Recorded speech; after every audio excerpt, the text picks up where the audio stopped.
Krew Season Podcast. We are back again. This is episode 58. 58.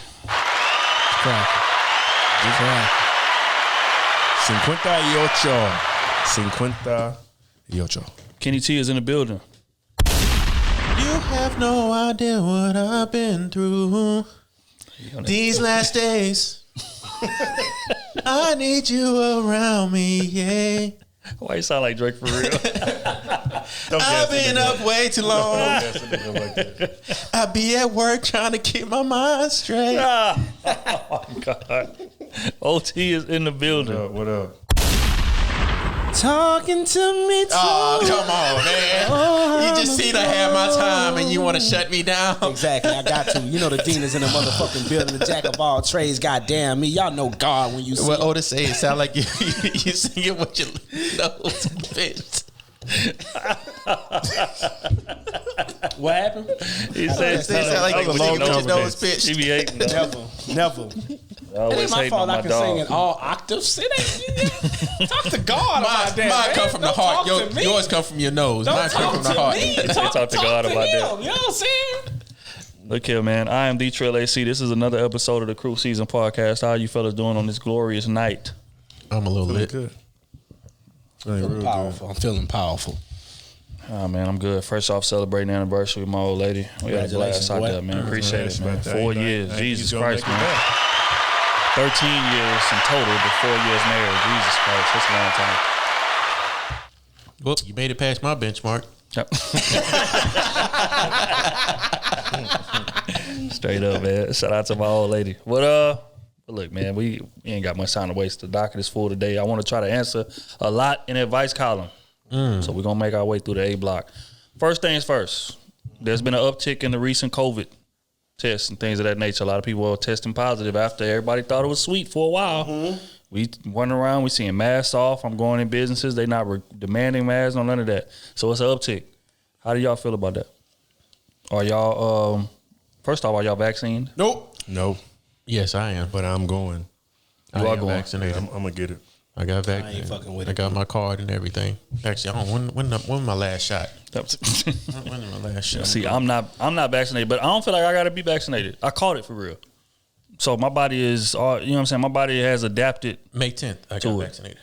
But everybody else who ain't caught it, you know, I can't really speak for I them. ain't fucking with it. You know that sound good, B? But my coworker yesterday, I swear to God, he already had He already had COVID, first shot. Mm-hmm.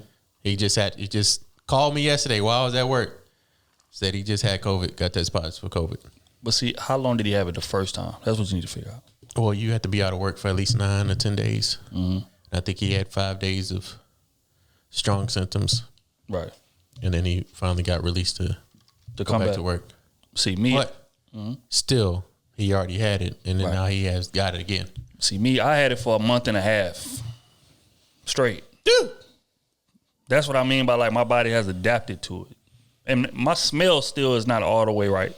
Like, I smell things, but it's still not like it was beforehand. But, you know, again, I'm not saying whether or not to go get the vaccine. I'm not saying don't get it. I'm saying I feel like I'm good on it, to be honest. I'm not messing with no vaccines until I see a 100% rate of people who get the vaccine never get COVID. That's what I'm fucking with. That's what I was about to get to. But that's what I'm fucking It's with. not a matter of catching or not, because you're going to catch it. Yeah, even if you have the vaccine, you still going to catch it. It's a matter of it being deathly or not. That's the difference. That's why they pushing you so hard to get it. But people done died getting them shots, though. I ain't fucking with that neither. They have, but not true. as many. No, still, it's like a below. Bro, it's a below like a 0.01%. Unless you dying. And it's older. It's way older. I can be in that point, whatever. It's a lot of older people catching it.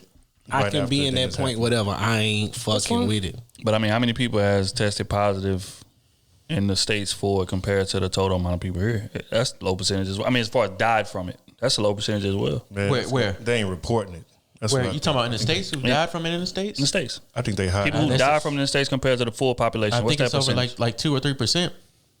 And if you do that, I think it's like 2%. I don't want to give out the wrong number, but even if it's 1%, if you do 1% of the total population of 27 million, what's the total population? 27 U.S. I think is what 300 million or something. 300 million. So what's 1%? 300 million. What 3 million? Is that? That's a lot of people. 3 million people die. Just 1%. But 1%. 3 million people have died. There will be casualties. That's a lot. My whole thing is, I got the vaccine because I don't want to pass it along to somebody else. Because I know I'm at a young age that I'm more equipped to fight it off. But like, if I come around like your daughter, she can't get vaccinated, but she can still catch COVID. Right. And her body, her immune system is probably not going to fare off as well as mine will. Well, I mean, she got my blood in her, so she won't be all right. God damn me. Put the little crickets, goddamn. I don't want to hear that shit. But you know what I'm saying? And I got nephews that I'm always around, or I got my grandma, my uncles, you know, that they're up there in age, or even my parents. You know what I'm saying? Even though they got vaccinated, but still the thought of it, like, even though I got vaccinated, I can still carry it. I don't want to bring it around, or the chances of me bringing it around everybody and not being, you know what I'm saying, like passing it around like that is like highly the percentages are low, you know what I'm saying? But here's a question. How y'all feel about the NFL forcing teams to take it? Because they're essentially doing that. They recently put out a new rule. First off, it's going to be an 18-game schedule this season. And they said that is it? 17. I thought it was 18. One more. It's one more. Yeah, just one. Oh, one more. Okay. Well, yeah. Well, it's going to be a 17-game season. They said that if any team has to forfeit because of COVID, it's going to count as a loss. So that's their way of like pressing the NFL teams to go get it. This is the time them players need to stand up though. If you gonna force our hand, we gonna force yours too. We ain't gonna play it down. Nobody is. Well, Then what you gonna do? No, I think some of them are vaccinated. Who really gonna lose money though? I think some of them are vaccinated though. But see, Smooth, I think the problem with that is the same problem that we have when in terms of like the lockouts. It's like who's really gonna stand and not get 17 game checks over. They ain't gonna be 17. It ain't gonna take 17 games. Trust me. Trust me. Niggas don't play 2 games, boy. The rules will be changed because a lot of money is involved. We know you pay these players a lot of money, but at the same time, the other side, you gain way more than the players do. And if they don't play a game, we watch First Sunday and no game is played. Everything's been canceled. Everything. Here's my question. You know how crazy it'll be out here? You know question, what it's a statement that'll be? My question to y'all is, why would you not want to get vaccinated? You just heard what I said. Why? If I got me in my head, if I got a chance to die from that shit, I can care less how small the chance is. I'm not fucking with it. So why do you wear your seatbelt? I'm not fucking with it. So why do you wear your seatbelt? I don't wear a seatbelt if we keeping it a stack. What, do you force your kid to wear a seatbelt? Of course. Why do you force him to wear a seatbelt? Because I'm driving. He not driving. But still, he can still die if you having to crash it. I make him wear a seatbelt so we don't get no tickets. Niggas ain't trying to pay nothing. Okay, let's stop with the cap. No, that's for real. Doing it for his safety. Let's stop with the cap, dog. I ain't tripping. If you get bumped, he can fly. But to the front of the seat. y'all equating something driving and something going in my body, my blood, affecting my life for real. Driving don't affect my life. If nobody is on the highway, what's the chance? If another car is on the highway next to me, what's the chances of me wrecking? But if I gotta go get a vaccine in my bloodstream, I can die the same moment they put that in me. You could die the same moment you put your foot on the gas pedal. Okay, I can die doing everything. I can die walking. You can't. I can die walking. So I'm not fucking with it. I'm not fucking with that. But why do you do it? That's the problem. That's what I'm trying to say. Like if you know you can die when you drive on the street, you put a seatbelt on. That ain't the point, Kenny. You know what I'm saying? You die for safety wise. It's not going. You're taking precautions. You're taking precautions. Let's be honest here. You take precautions when you put on the seatbelt. You take precautions to eliminate the probability of you dying from an accident than when you don't wear a seatbelt, right? That's the same reason why you get the vaccine, because you eliminate the probability of you dying from getting that virus than you do. There's a probability that you still will die if you get the vaccine, because your body might not accept it. That's the probability. Exactly. But the chances of that is very low. Just like the chances of you getting a car accident is probably higher. It's probably higher you dying than you getting a vaccine. But no. I'm talking. See, we talking a car wreck or a fucking plane. That's totally different from something going in your skin, going in the flesh of you. That's totally different. That has nothing to do with anything. A car wreck don't have nothing to do with something going in my body and killing me. Okay, so why do you take headache medicine then? Why do you take headache medicine? Why I take headache medicine? Yeah. My head be hurting. To fight off the fact that you got a headache, right? Okay. These are hundreds of years proving that this does that. we've been having this vaccine So a people few months. have never died. They even had to pull the vaccine off the counter because it was killing people. A certain type of vaccine. It was killing. But it didn't kill. It didn't kill that many people. It was a vaccine, It didn't kill that right? many people. It had to be killing them at a high rate for them to pull. Okay, let's put it this way: when your son has to go to school, go into these schools, he has to get shots. And then on top of that, okay, time out. he does. That's true. That's true. But that's all FDA certified, right? Even though it's FDA That's certified, FDA. that don't mean he won't die from it. That's not FDA. Does that mean he will die from it? It's not. It's not. You're right. It's not. But at the same time, if it was a shot to when my son had to get, they was like, oh, this not FDA certified, but he got to get it to go to school. My son would be going to school. He'd be homeschooled. He'd be homeschooled. So you trying to force me? You trying to force me to take something that ain't even approved? That ain't even approved by the health people, by the people that say, yeah, we gonna take that. You trying to force me to take that? That's not right. FDA hasn't approved the. No, they have not. They have not. This is fact. Go look that up. To my That's knowledge, facts. if I remember correctly, they did. They have It's been not. too soon. It take like 2 years to get FDA No, it take approval for things. for anything to pierce your skin, it take a minimum of 5 years for them to get the right numbers back to say this is a go. Gotcha. It take a minimum So of 5 years. you won't take it because FDA hasn't approved it, right? I'm not taking it because So have you ever taken dying. some? You just said 1%. Have you ever taken supplements before? What you mean? Have you ever taken any supplements? I took healthy supplements. I never took no Healthy steroids. supplements, whatever it is. Have you ever taken Yes, supplements? that's FDA. They're not FDA approved. Come on. They are not. Come on. That is a fact. They're not. Come on. They're not. Okay. They're not. So as of July 16th, it's still not approved yet. It's under priority review. Exactly. Meaning it will move faster than during standard reviews, which typically takes at least 10 months. The agency now has until January 22. 10 months. They pushing this for 10 months when it usually takes 5 years to approve one. So it will take some type of FDA approval special for you to take it. We're not doing that. So I'm not with that. It would take FDA approval for you to take it. It would have to go that route. But even still with the FDA though, like it only has to meet a certain amount of requirements for them to even it still don't- approve it. So it can still be trash. It can. And they just be like, but it's good just enough. Exactly. But if it's not just enough, why the fuck is you taking that? That's all I'm saying. It's not even just enough for them people. And these people that don't give a damn about the health in America. My question is this, because my situation is if, like I said, I've had it before, and y'all are saying the reasons to take it, right, is that so you can, I guess, catch it and not die. But if I've seen how my body reacts to it already, then it's no incentive for me to take it, right? Because if I take the vaccine, I can catch it anyway and transmit it. So as far as like me preventing people around me from getting it, all of that, none of that applies to me. As far as me dying from it, none of that applies to me. Well, I've already had it. time out. But only Even if thing- you had it one time, don't mean that your next. Just because you had it one time, don't mean that this time you have it's gonna go have the same outcome. Also, That's just because if you get in one car wreck, don't mean the same car wreck you have after is gonna be the same. But car wrecks are different. Car wrecks are different. We talking about sicknesses attacking your immune system, that's and just your like- immune system typically, if it hits your immune system, your immune system has to adapt to it. It takes it in, adapts to it, and now we can better protect it next time. But That's your just like the immune flu system. That's just like the flu. If you get the flu one year, you might have it, and it don't affect you that bad. Then the next year you get it, and it's like, damn, I got a fucking headache. Or whenever you get like sinus infections, oh man, I have a sinus infection for just a day, but now I got a sinus infection for a week. Yeah, you know what I'm saying? It's just a different. The same cause and effect of what happens is not going to be totally the same because your body's not going to react the same way because your immune system is not the same strength as it was before. Right. But you have to go on likelihood, and likelihood is that if it hits your body the next time, if a new infection hits your body, the next time it does, your body will be more equipped to handle it if you are young and able. I'm 31 years old. I'm not 60.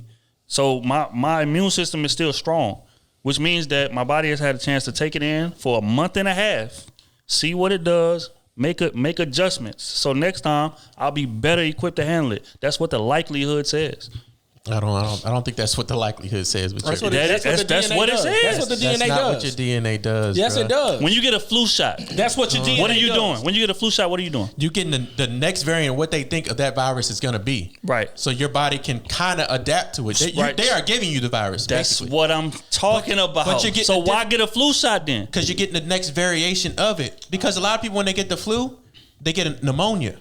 And that's when people die. Right. Like people can have flu in 1 year and be like, oh, shit, okay, I'm good. That's but then why next year I they'll don't get get it a and flu then, shot. and then they'll get ammonia. Right, and then right. they'll die from it, even if they had it the year prior. Right. Because their body, you think your body can adapt from it, and it doesn't. Right. That's why I'm not getting the flu shot ever. Right, but we are talking about the ideology of it. Why do they give you a flu shot? Why do they do that? to put it in your body so your immune system can adapt to it. I've already had COVID. To that variant. But this is a different variant, They got you know what I'm saying? whole, This is a different variant. That's what the news say. they got the Kappas, the The Deltas. dudes don't be lying, bro. I'm telling The you. news be lying. They got the They do Thetas. They got the They got the Zetas. Thetas, they got the Zetas, they got They everything do be lying now, sometimes, boy. but I'm just saying it's just all the the fact that I think just because They I got had it about one 4, 5 time, that, different you know what, strains I'm gonna be okay the next time I get it. It's I don't think that's a I'm not safe fucking precaution, with but I can't deny your opinion on how that is. Right. You know what I'm saying? Or how You know, your body again, affects it. Yeah, I mean, you know, at the end of the day, man, people is gonna do what they gonna do. At the end of the day, me personally, I don't feel the need to take it, but I'm not knocking somebody else for doing it. If that's what somebody want to do you. But me, I just don't feel that way. But even if my wife wanted to get it done, nah, go for it. I'm not gonna turn it down from getting none of that. But none of them have ever had it. I've had it. I know what it does to your body. So, you know, again, different people's immune system is at different levels. So, I'm only getting it because I'm pretty much gonna be back in the workforce. I'm gonna be around people all the time, so close interaction and close contact with people, stuff like that. So that's the reason why I'm gonna go ahead and get that bad boy. okay. Well, so we're going to move this thing right along. Speaking of forcing you to do things, Dr. Dre recently settled his alimony. Damn. And he was forced to pay $300,000 a month in alimony. How do y'all feel about $300,000 a month in alimony? She was asking for $2 million, but my nigga caught a dub. That was outrageous. $2 million is outrageous. Come on, man. He caught a Dre. dub with the 3. Dr. Dre bring in like I don't know how much he bring in. 35 million million a like year. So that's only 10%. So I ain't But even at the tripping. same time, she don't deserve that. She don't. But I'm saying it's only 10%, which he really got off on that. They gotta gotta keep it a stack. They And I got to seen make women- adjustments to Hey, what I agree the 100%. standard living is. I agree 100%, but 10%, only 10% of his income. You seen the rules in it? She get it until she either Remarry or die. That's insane, fam. She will never remarry. That That's is off the table. The judge should have said, "Oh, she gonna get this for the rest I of her mean, life." she could remarry to somebody that's rich. That's rich. She not She ain't marrying doing nobody. it. I'm She going ain't to doing hire that. somebody to She date ain't her. doing that. That's just like Eve. Well, She found herself a he went out billionaire. and got that. Yeah, but Eve was young. I'm just saying. Dr. Dre being Dr. Dre, but that's the Dr. Dre, thing, it's white. like, yeah. I mean, I don't know. so now she get a new man, right? And he older too, so he ain't really trying to get married. He like, forget it, man. We just gonna live our life together. Now I'm funding your lifestyle. Yeah. Like, come on, fam. Yeah.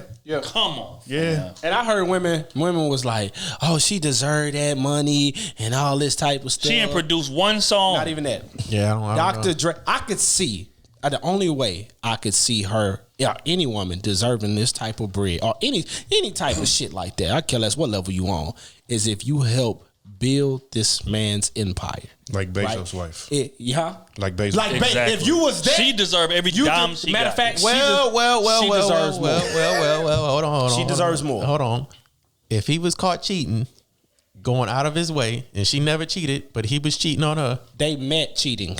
I'm just. She I was don't cheating care on how- her husband for him. I don't care how Who we they talking met. about? Who we talking I about? don't care how they met. Who we talking about? Just If they say Dr. Dre was cheating, That's what they she caught say. him cheating during the marriage, and she was faithful during the time, then she probably get it. Even 10%. I'm saying it's 10%. I'm just saying. He not missing 10%. But they didn't break up from this. They didn't break up from this. That's I don't care how you broke up. That's No. This was an added cause effect of why we When broke they up. went to court, it was differences or something. It was something. with- Irreconcilable Yeah, it was differences. that. That's what they divorced on. So you didn't divorce on because he cheated. You didn't vote on Irreconcilable divorce differences on- can be anything. Come on, I bro. couldn't reconcile with him cheating on me. I couldn't Stop it, reconcile with him. 300,000 But ridiculous, fam. you know what I'm saying? What they based it on was the longevity and all that shit don't matter, bro. He was Dr. Dre before he even met you. He Long before. already had 2 platinum albums for himself. He already had platinum's album with NWA, had Snoop go platinum, and he just dropped the Eminem shit, and everybody knew who Eminem So was you gonna feel be. like, okay, let's say You didn't build anything. let's say this like this. You Okay? didn't build anything.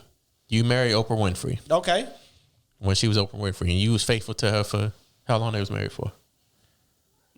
Shit, I don't know. They was married 20-some years. 20-something years. something You like that. faithful to her the whole time. They just did whatever. How we know she was Hey, faithful? I'm just saying. How do we know that? We don't know. You know what I Okay. mean? I'm just saying this is irreconcilable differences. Okay. And now you found out that she was cheating on you. Do you think you deserve No. Half? No, that's not half. $300,000. I don't deserve any of that. Do you deserve 3? What is it? 10%? Oh, that's 10. Do you I don't deserve 10% deserve of your work, what you worked your life for. You get what I'm saying? I'm just saying 10%. I'm just saying. Now it's if you was different. there for 25 years of your life, I feel you. You spent to this person that said, you know what, fuck you, I'm gonna go cheat on you and do this on the side while I'm sitting here faithful. I feel you, but the only I'm going more than 10. I need 50%. No, I can't do that. In my mind, I would be thinking. Do a little math. In my mind, I would be thinking like, all right, if I helped you build anything in your career, whatever it was, I care less what it is. Then yeah, because we built something. Okay, but other than that, if I was just 20 your years, man 20 years. 20 years, I didn't help you do anything. I didn't help you do anything. But you was just faithful and just you know what I'm saying. you was just a great husband. Kids, our kids is older now. You was a great husband. I was just a cool husband and all that. No, shit. not a cool. You was a great husband. I was a great husband. I was a great husband. And then she said, and then you found out that she was letting Pee Wee beat her down. It ain't about that. When we go to break up, I'm gonna be respectfully. This is what I want. No, I don't want alimony. I don't want all this. This is the number I need to live, and I'm cool. Wait. Let's put the number in perspective. Oprah is worth $2.7 billion. Y'all said 10%, right? 10% of $2.7 billion is $270 million. That's nothing to it. That's only 10%. It don't matter, bro. It does matter. It should have been a one-off. It should have been. It does matter. I'm just saying. It should have been. I ain't gonna. There's got to be repercussions to you doing foul shit. How you know you cheated though? But what if you didn't do foul shit though? If you didn't do foul shit, then no. I feel like this is what I'm bringing up to the argument. I'm not saying that he did do foul shit. Okay. I'm just saying if the reason is that because he was cheating. Okay. Do you think she deserves it? Okay, but if he wasn't, then what? If he wasn't, it was just like, all right, we done. We just didn't work. Then what? What? He was saying, I just don't want to do this. He said, I just don't want to do this no more. Yeah. They were both good. They were both good. So what's a respectable number? Man, how much does he make? 35 million a year. 35 million a year, and he has to give her 300,000 a month. That's how much? 10%. That's 3.something million. Not a month. Almost $3 million a year. That's a year. Yeah. So 300,000 a month. Mm-hmm. Yeah. That's nothing. 10% to him. I wouldn't care. That's taxes. I wouldn't care. That's what I'm saying. That's 10%. I really would. That's taxes. I'm not doing it. Literally. I'm not doing it. You know why? I really wouldn't. If she's a good woman, you saying this is a good woman. How do we know she's a good woman? No. That's another thing. How do we know this? I feel you. But if the situation is that, we brought up. She ain't no good woman. Oh, you talking about the hypothetical? Yeah. Okay. If the situation, she's a good woman, and we leaving on good terms together, I ain't gonna send you to hell, but I'm gonna send you right above the middle class. I'm gonna send you right above that. That's a hell of a life. I just don't tell me we've been together 27 years, and respectfully, I say, hey, look, I'm gonna give you this number right here. So 50 bands a month. You know what I'm saying? Not even 50 bands a month. I'm gonna give you the whole piece. I'm gonna give you I'm gonna give you $10 million. Oh, you talking about all at once? I'm gonna give you $10 million. We done. You never gotta worry about, if you smart, you never got to worry about nothing. But they don't. But shit. But you giving me $10 million when I can make $2 million. All for the next 30 years. That's man. That's I might die in 10 years. You know what I'm saying? See, but if it was reversed, they would call that nigga a bum. They would. But I'm just. They call men bums. I wouldn't call him a bum. We won't, but the world look at him like he a bum. Because how I look at it, if we're saying he didn't cheat, she didn't cheat. They both were good. If we just put it on a clean slate, both had a clean slate, good husband, good wife, no cheating, no nothing. They just had to separate. Yeah. And this is the woman that I was with for 20-something years. That's how much love I got for her. Yeah, I would give her 10%. But he met her and she was married. He was fucking her and she was married. I don't care if she was married. I don't care what it was. We met on a lie anyway. But wait, context, because we can't leave out the fact she tried to get $2 million a month. Oh yeah, she tried to get. We can't leave that out. So when we talk about irreconcilable differences, we all mutually separating. She wanted $2 million a month. Mm-hmm. I don't Come know. on, fam. I don't know what the reason was. Entertainment was 900,000. Who the fuck entertaining you? I don't know what it was. 900 every month. So wait, hold tight. Hold tight. Wait. know what it was. Let's do some math. What? Y'all said he make $35 million a year. She wanted $2 million a month times 12. That's $24 million. Out of his 35 is what she felt she deserved. Exactly. Are you fucking kidding me? You don't know what she did in that relationship. She didn't produce one fucking song. She don't deserve no $24 million out of 35. You bro. think all his money come from bro. production? She ain't make no songs? Beats ain't do none of headphones. that. She don't have to make Beats headphones. She could put them in. She ain't put them in no deals, nothing. There's a lot of women. She didn't put him in no deals. Tell me nothing. y'all don't say that. A lot of women tell y'all to put y'all money somewhere else. We don't say that. Do we not say that? Kenny, No. you be pandering. No, I'm just saying. We just had the NFL player whose wife told him to put his money in this fucking apartment I complex don't give a fuck instead what of she buy that said. car. That Right? ain't worth no $24 million out of Did 35. we not say? Did we not see that on the news? That's worth $24 million though? Like something like that? If the deal that she brought to him said, "Hey, do this deal, do this right here. This is where you should put your money to instead of buying this." Yes, we don't know what this. That's worth 70% of your annual income. All we're assuming is when y'all say a marriage is a partnership. That's what we always say. But that's not a partnership if you did all the work. How do we know he did all the fucking work? We don't know everything. He did everything. We don't know that. She deserved 70% y'all are of going his back. income. His weight. What the Y'all are going. fuck Let me are speak. you talking Let me about? speak. Dr. Dre, Let me Kenny. speak. Y'all are going back on what the hell y'all say over and over again about bro. whenever you get married, the woman makes you better. But if it's you tell me he Dr. was Dre. married to her and she never made him better, But it's Dr. Dre. I don't He give a already- fuck who it is. He was She's a 70% Hold up. So she was in there making him better by producing beats. gotta stop. We gotta stop That this don't sound right. He didn't That fucking produce Beats that drum headphones. don't sound. That Most was of his the money. deal. Most of his money came from. That's a music. fucking lie. His money came from His Beats music, headphones, which is music. $1 billion deal. Which is music. That's electronics devices. Headphones is music, right?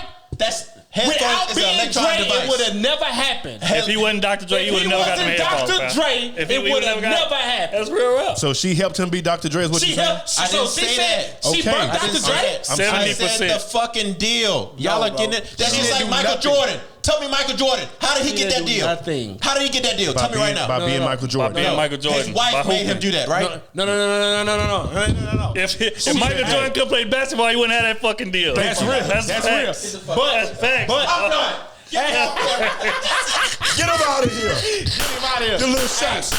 Hell out of no. here. Difference between Michael Jordan wife and his wife and Dr. Dre wife, she told him, nigga, take the deal with Nike.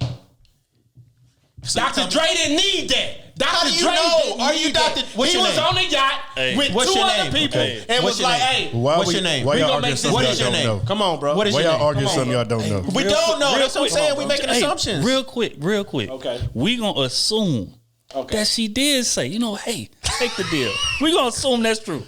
Yeah. She deserves 70% of my annual income for it. How big of a deal was that? Tell me how big that deal was. She requested $2 million a month, Kenny. How big That's was that? 70% of my income. Tell bro. me how big that deal was. I don't Look give it a up. fuck how big it was. Look up how big that deal was. I don't right care now. how big it That was. bill was a $900 million deal for him. No. It wasn't just for him, though. It was for the whole company. It sold for over $1 billion. It did. He got $900 million from that. Okay. She does not She deserve don't deserve a dime from 70% that. of my annual income, bro. If she put in the effort with him and said, "Hey, let's do this, let's do that." What Kenny. effort she And was she's a good doing? woman. Does somebody? Okay, we just gonna. So you saying if you divorce with a woman from she 20 deserves that I was married to for 27 years, she deserves 70% of my income? 70% of your income. She deserves 70% of your that income. I was married to for 27 she years. deserves 20 that I had- 70% of your Did they have income. kids together? 70. They all grown. I don't They all know. grown. I don't All their know. kids is grown. Yes, I wouldn't give a fuck.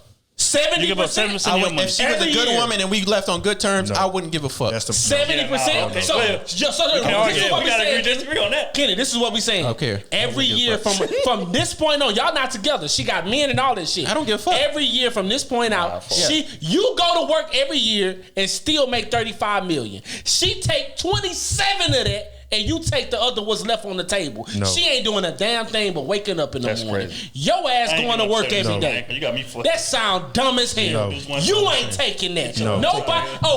No person. I don't give a damn man, would- woman, child, animal ain't never taking that. I wouldn't give her $2 million because everybody gonna reach for whatever it is, $2 million. Come on, bro. Stop it, bro. But I would give her more than $300,000. Okay, but you just said you would give her 70% of your income. You not doing that because you paying the taxes on that. That's whatever Google says. It's probably more than that. Come on, bro. Let's be real. He might make 35 million a year, he make 35 million. He has 700 million or 600 million. But that be tied into other So things. what? No. What's that to me? We can go on the stats we got. What I make, not what I have. That's the stats we got. Okay. That's his I'm not worth. giving up 70, bro. That's his I'm not worth, doing though. that, He folks. can't just grab all that money that Now, got. if she was Jeff Bezos and wife, she deserves 70. Y'all don't know what she did. She deserves Y'all 70. don't know what she did. Jeff Bezos' wife Y'all deserves assuming that she 70. did nothing. Everybody else don't deserve it. She ain't do Nobody 70% said she of work. did nothing. Y'all assuming that she Nobody did said she did nothing. She But ain't do That's what y'all are saying. So Jeff Bezos' wife did 70% of the work? She didn't do No. 70% of the work. Why she didn't? Why she didn't? She didn't. Nah, she didn't do 70% of the work. But she still Nobody got getting 60 70% of my money. How much she got? 30 billion? This my name She on got this shit. 30 billion. And how much? No. She got 30 billion, 18% in the company, and still set on the That's chip. more than 50%. Exactly. That's 70%. And she didn't do 70% of the work. Exactly. Whoa. She's Whoa. smart. She She's didn't smarter get than more Jeff than half of Jeff Bezos' money. No, she didn't. She didn't. Yeah, no. She got Slow down, 18% of the company. She got 18%. Plus how much money? 22 billion. 22 billion. And what else? And she got to keep her chair as the executive on That the is table. equivalent more than 70%. If you got 18% of the company, that's basically more than 50%. Plus she got, And I think with she got 50% of his income? She got 40% of his income because she got 30%. Jeff Bezos, a billion of what? Worth what? 70 billion? 80 billion? Nah, he's worth He worth way more than he's that. not worth. He's like worth 90 or 70 billion. He's worth 100-something billion. He's worth 100-something. The company at Amazon might be worth. He the richest man in the world. What is we talking about? Or one of them? Yeah, one Top of two? $209 billion, bro. That's $209 not. billion. That's what I'm saying. What's 50%? He's worth a couple- Y'all I niggas. told you. What numbers are y'all looking I at? told you. But when they divorced, Talking about one of the richest niggas in the world. Top two. When they divorced, he was worth 90-something billion. He was worth 90-something billion. She was the brains of the company. She is why Amazon is who they is today. Folks, when they got divorced, he was worth like 150, No. She 160. I understand that. She didn't get half of his money. Of course she did. But Okay, she okay. understood. How much is Amazon being worth? a white woman, I cannot be the face in this big dog business. So Jeff, I need your stupid ass to tag Amazon along. is worth 314 billion, right? Yep. Times he had 0.18%. That's 56 billion. I mean 56 billion. She got 18% with that. Plus what else? 30 billion. So that's 80 something billion, right? And Jeff Bezos is worth how much? 210 Plus what else? That's just it. And she got chairs. He said the chair, so she's getting paid for that too. Yeah, of course, she getting paid That's millions. basically and over millions. 50%. That's not over That's about 50%. 30. fam. She for That's real, not for real. about 35. She's probably getting about 30-40% of Amazon, probably because it was started with them too. Actually, I don't think Jeff Bezos owns that much of Amazon. Actually, I think he only owns 11% Amazon. Okay, well she got it. Damn, she own more than I that. don't think we have a lot of facts here. I think we just ran the numbers off. Right? Drunk facts. But all I'm saying is, Kenny passionate over there. I am passionate about that shit. I'm not going to sit here and say if it's only 10% of my money, I wouldn't give a woman that's been with me for 27 years and we ended on good terms. But that I wouldn't give her no 70% money. is wild. All right, his Kenny. wife is worth $61.4 billion. And he 209. Stop, please. Okay, let's knock it off. That's what I'm trying to. And she actually took part in helping the company, in building the company. But again, that's neither here nor there. We're gonna stay on the subject of money. First and foremost, shout out to LeBron James becoming the first NBA player to earn over $1 billion in career earnings. That's crazy. What? That's crazy.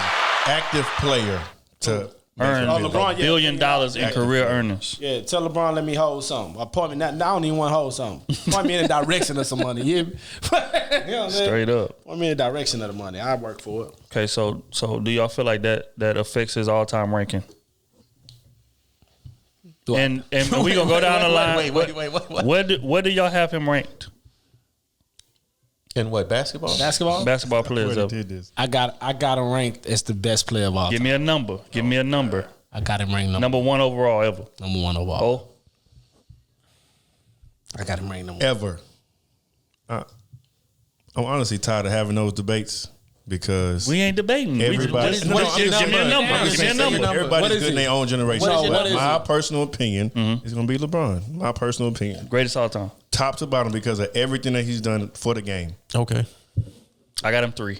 Literally everything. Excuse me, I didn't mean to burp. Damn, that's a hard number to pick. I'll go with 2.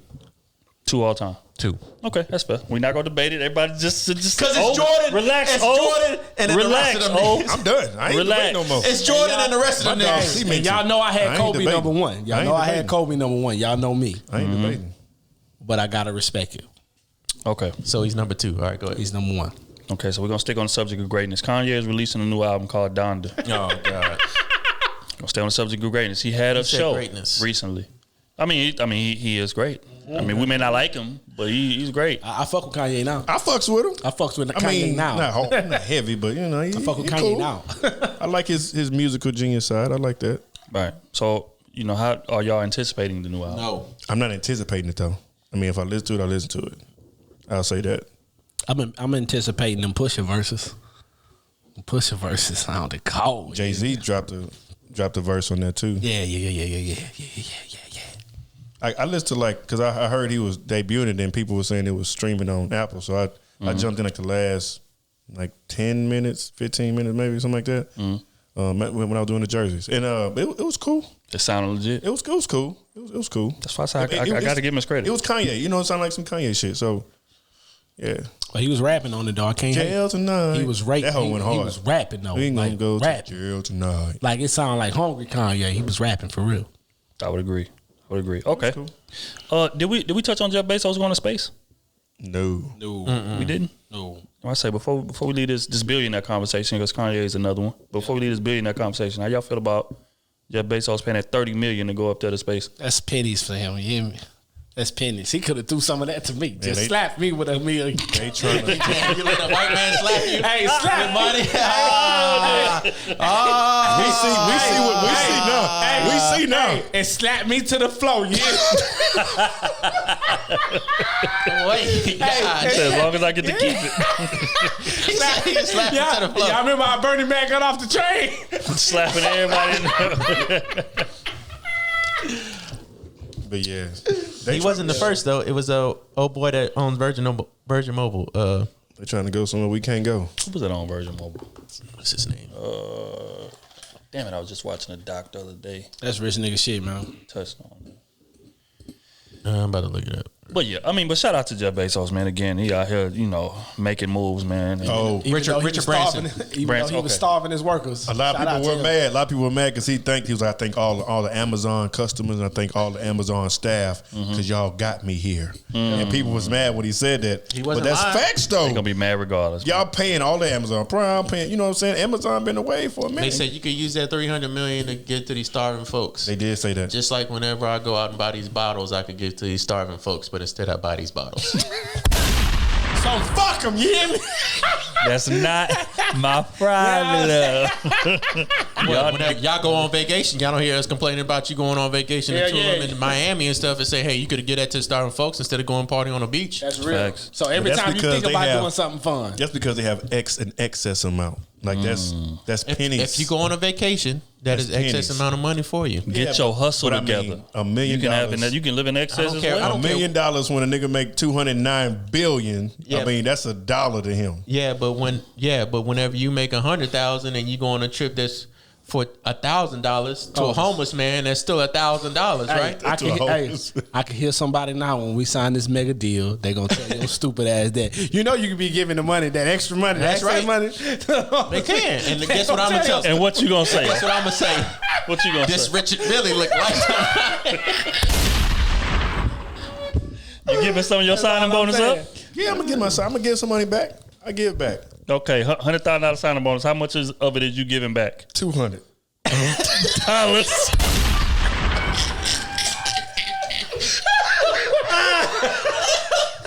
I gave back. Stop. Oh, hear that. He went and took one off the streets. Hey, let's go to the mall. I got some gave shoes. back. back. So what percentage of that of your income is that? That's 0.5. And how much income is? I don't even know what kind of numbers that is. Oh my God. But for Jeff Bezos, $300 million to $219 billion is what? Hey, but 0.05. $200 can feed the people for a week. You're right. So Damn, we done broke another chair. oh damn. Damn. So instead of going on that trip, guess what you should be doing? Paying a homeless man's trip, Hey, or woman, or family. I'm just saying, I ain't knocking nobody for what they do with their money. That's your money. I agree. Like I say, if y'all want this bread, create an app like I did. and that be my problem. How you gonna hate on the dude for making all this money and you are Amazon Prime subscriber? How does that work? In order every day. How does that work? You helped him get there, like he said. Be mad when the order shift one day. I got to this shit right. Do that. I want y'all to look at y'all Amazon orders from last year and tell us how much y'all done spent. Because I know y'all done spent some racks. That don't even piss me off. It's the fact that whenever they go and get their nails done and hair done, I need to get this done. Instead of feeding. But you done passed up 4 homeless people asking for $1, and you went spent $300 to get dolled up for your hair to get braided. What you gonna pull out in 2 days because your scalp itch. Why I'm blaming all the women? You know what? Because y'all the ones that's always arguing. That's all I'm saying.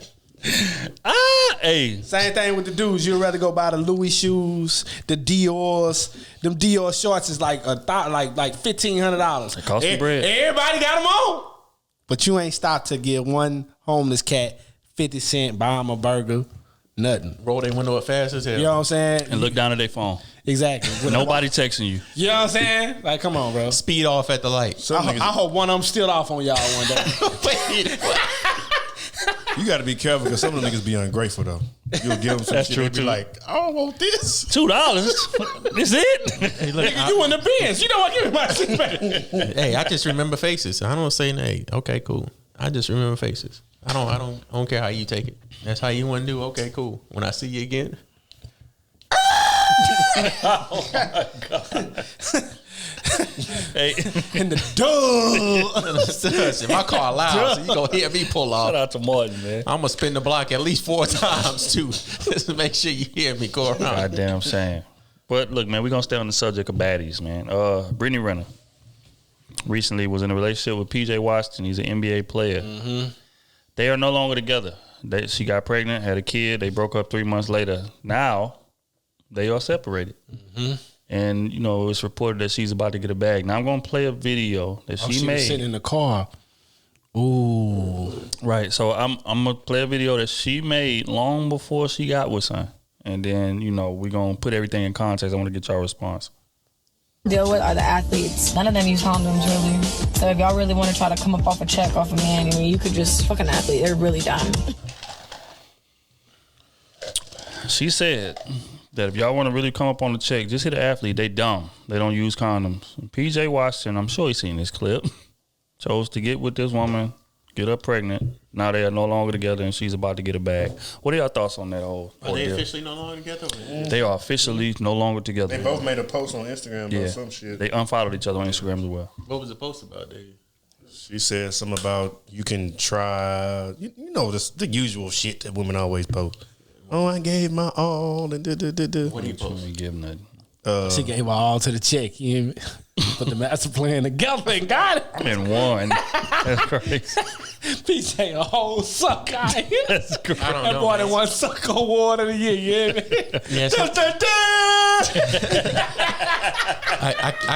Yeah, I can't help you ladies on this one, though. I can't help. Shit, hey, I mean, she called her shot. if it sound like a duck and quack like a duck, Oh. It damn sure ain't no bird. damn sure ain't no.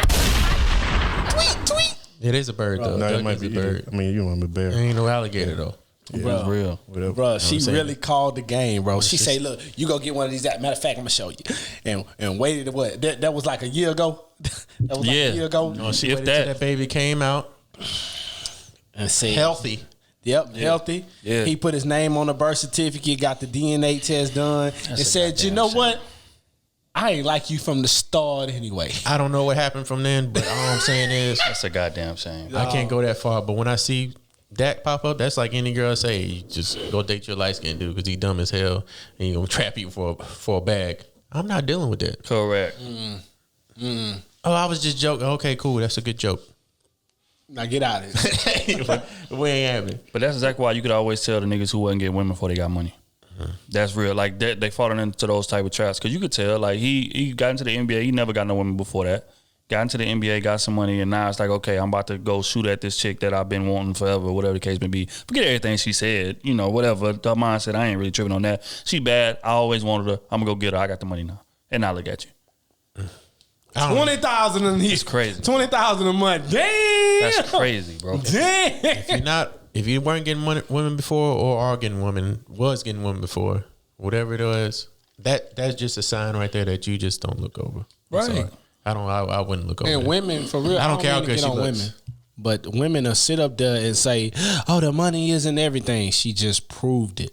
Yep. She just proved. She admitted it. The money is this is how you go after the money if you're gonna live this type of life. Yep. She just proved it. It's just sad that it came back like that. You know what I'm saying? I was hoping they would be good for a while. You know, they look like a good couple. Cause she acted like she changed herself around, and I'm not saying she did anything wrong. She did I the didn't say she did sleaze either. way. I'm not saying he did anything wrong. The game. But from the evidence of what we have on tape, Just so happens she called the game. You hear me? She called it before the game started. she called the game or what it was from videotape, and I just got to go with what her game tape says. Good, know what I'm man. saying? Shallow is This is shallow, our bro. game tape. And it's You know what I'm it's saying? certain women, like shallow is shallow. It's certain women that you can just look at and tell. You can listen to what they say. You can see what they tweet. See what they post on Instagram. You know shallow when you see it. And then on top of that, she said athletes. So that Right. means you've been ran through. Oh well, she admitted to being ran through. She 18 admitted to years. that. I'm going to be around athletes. I'm going to be around athletes. I don't need to be 18 looking years. stupid out here. Yeah, she admitted to that. She admitted to rappers and athletes and all that in her book. She put out a book talking about her escapades. Stupid ass boy. And you go and get but hey, But it ain't- Another it ain't just them. lollipop. Stupidity You grows on deserve to trees, be huh? licked, It ain't boy. just them though. It's regular niggas too, just be busting You and anything. another lollipop. that's true. I'm one of them. No polite. Oh my god! Hell no. Whoa. Another lollipop. Okay. We are gonna get into some film at this point from my boy Kevin Samuels. Shout out to Kevin Samuels. Recently he had a woman that he went on live with, and she said that she hate men. And I didn't see this one. we gonna see how you responded to men. that. So, like I was saying, I don't like men, and I don't have respect for them. I think that's the I problem. don't give a shit. We don't respect you. Give your daughter to their cousin, your son to the father, and go do whatever the hell you do. Who cares if you like men? Men would prefer you to go away. Nobody needs to deal with this shit. I wish that were true. No, go give your kids up, buy a dog, die alone.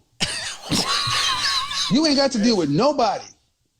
And the world will be a better place. I try not to deal with people, trust me. But you still are over 2 kids. Well, you know, I can't help my kids. They came along the way, so. Yeah, you're right. You can't help your kids. You can't, because you can't help yourself. Why you Fam. keep petting this shit? It's like, I don't know why y'all have this, like, it's like a nervous habit. Like, I'm going to just keep petting it. He told her she was petting her hair. Yes. Why you keep petting your hair? That's because she was nervous, though. You can see it in her eyes. Fam. See it all on her face. She was That's nervous. scary, actually, to be honest with you. Because she obviously has a son. Right. And she hates men. Yep. Right. He gonna go through a lot of I feel like she treats him like crap. She does. You can tell. Hey, context. Recently, a petition has been started I to seen remove that. Kevin Samuels from YouTube and Instagram. I'm just gonna read, I guess, the mission statement for the petition. It says, with the rise in violence against women, specifically African American women, Oh, man. YouTuber Kevin Samuels has galvanized the community of men of all races and nationalities in the outspoken hatred of women.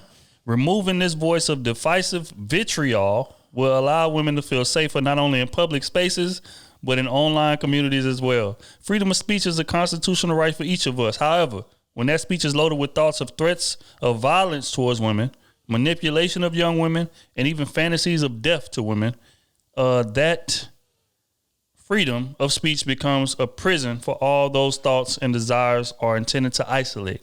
Acts of violence, sexually predatory behavior, and even death has been documented as stemming from rhetoric Mr. Samuels and his community of followers has spewed in just the last 12 months alone. Women feel unsafe in the presence of men who identify with his ideology and have even been berated while going about their daily lives. Yes, even while at work. with criticism that have spoken directly from Mr. Samuel's mouth.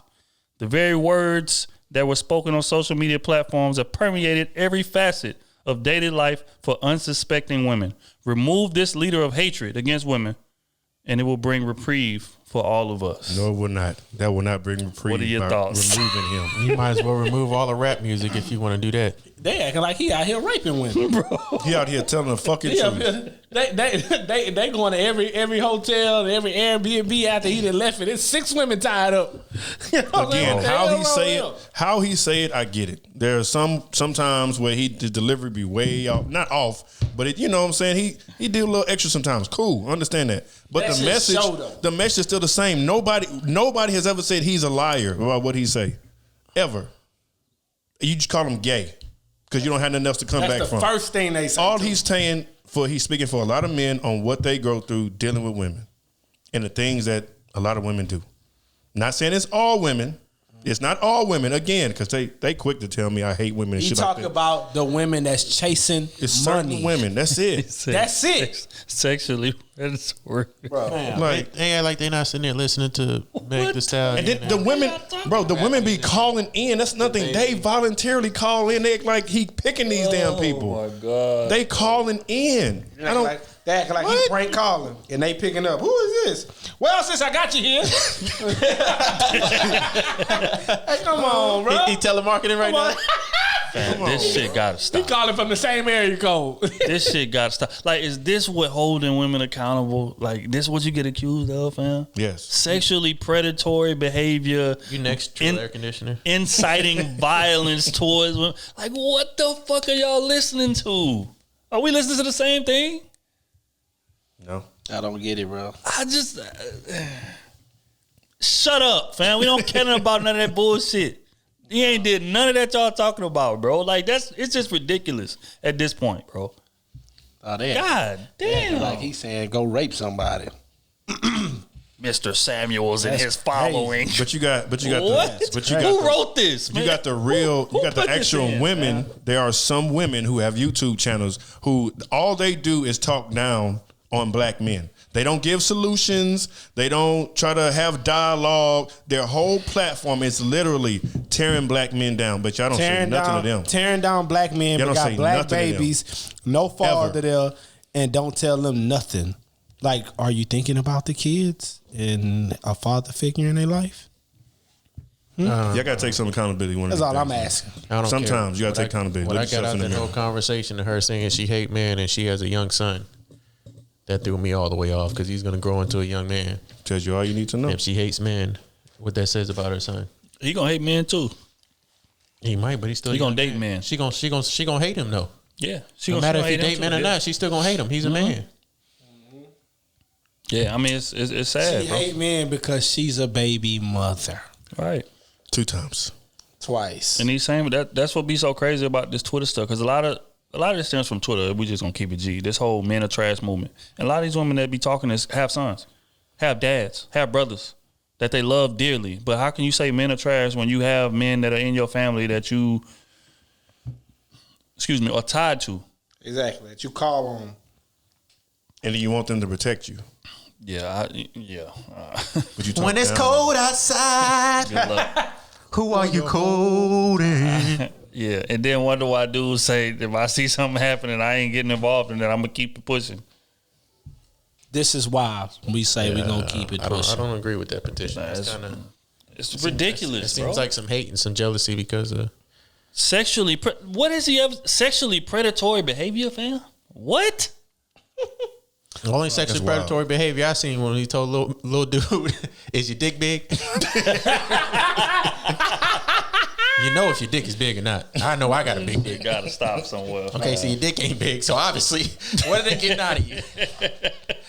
They ain't getting no money. They ain't getting a big dick. Why they gonna stay with you? And he say, That is the most disrespectful thing He say, ever. and you're 5'7", 230.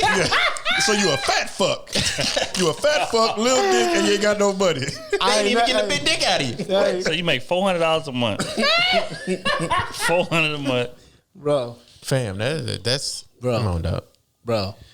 Okay, man, we ain't even waste no more energy on that. Yeah. Jesus Christ. Hey, shout out to Kevin Samuels again. Shout out to my dog. Moving right along.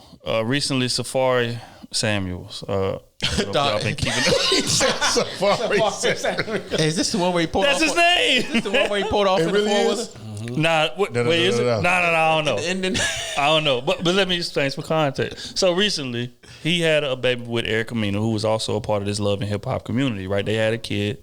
It was a whole big spectacle about it, whatever the case may be. Apparently, parenthood has been a little rough. And she's pregnant again. And this is how she presented it to him. And I guess he didn't give her the response that she felt like she deserved. So we just going to play the clip. And I want to get y'all a response on how he responded. Just wanted to do something because I know things have been weird for us lately. I've heard you make statements like having the baby is a lot of work and... Oh, it definitely... It's lightened up maybe this much, but the first year is definitely a lot. Well, yeah, and then I just feel like we lost a lot of what used to keep us so happy and, so infatuated with each other. So I don't know, I just wanted to do something to just get back into why we fell in love in the first place. I don't want to feel like I regret telling him. And it's sad to say, because this is my husband. I'm supposed to be ecstatic. I'm supposed to be I can't wait to see his face. Oh my God, how is he gonna react?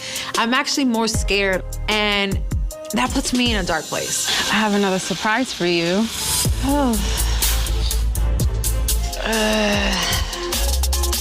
Finally, my husband actually is sitting across from me and I get the feeling he's actually grateful. So I'm like, okay, this is definitely the perfect time because I haven't seen this man smile this hard in a very long time, besides when we're in the bedroom. So let me seize the moment because if not, who's to say what the hell's gonna happen with this man? I want to show you something that I just found out.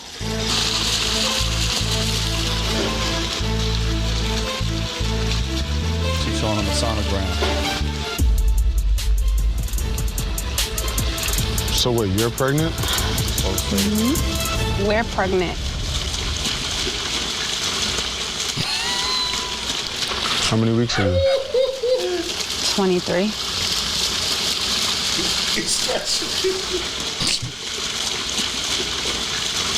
Say something. You know how I feel About having more kids. Are you sad? Are you upset? I don't know what I am. I felt like we just started getting a rhythm with Machi turning 1. We're gonna have to start all over again. Only a few weeks ago, Erica was posting bikini pictures, flat stomach. Are you shocked that she could be this far along? I'm flabbergasted. I just don't get it. And that just goes to show how distant we've been. We live in the same house. She's this far along pregnant, and I didn't know. This is crazy. Can I ask you what you're feeling? I need to figure this out with you so that this way we don't drift apart again. I don't know. I'm a married woman that's going on baby number 2 with a man that totally has no respect or regard for how I feel. And it's not fair because I didn't ask for this. It's it's not fair. This is crazy. Walked off, shaking her head.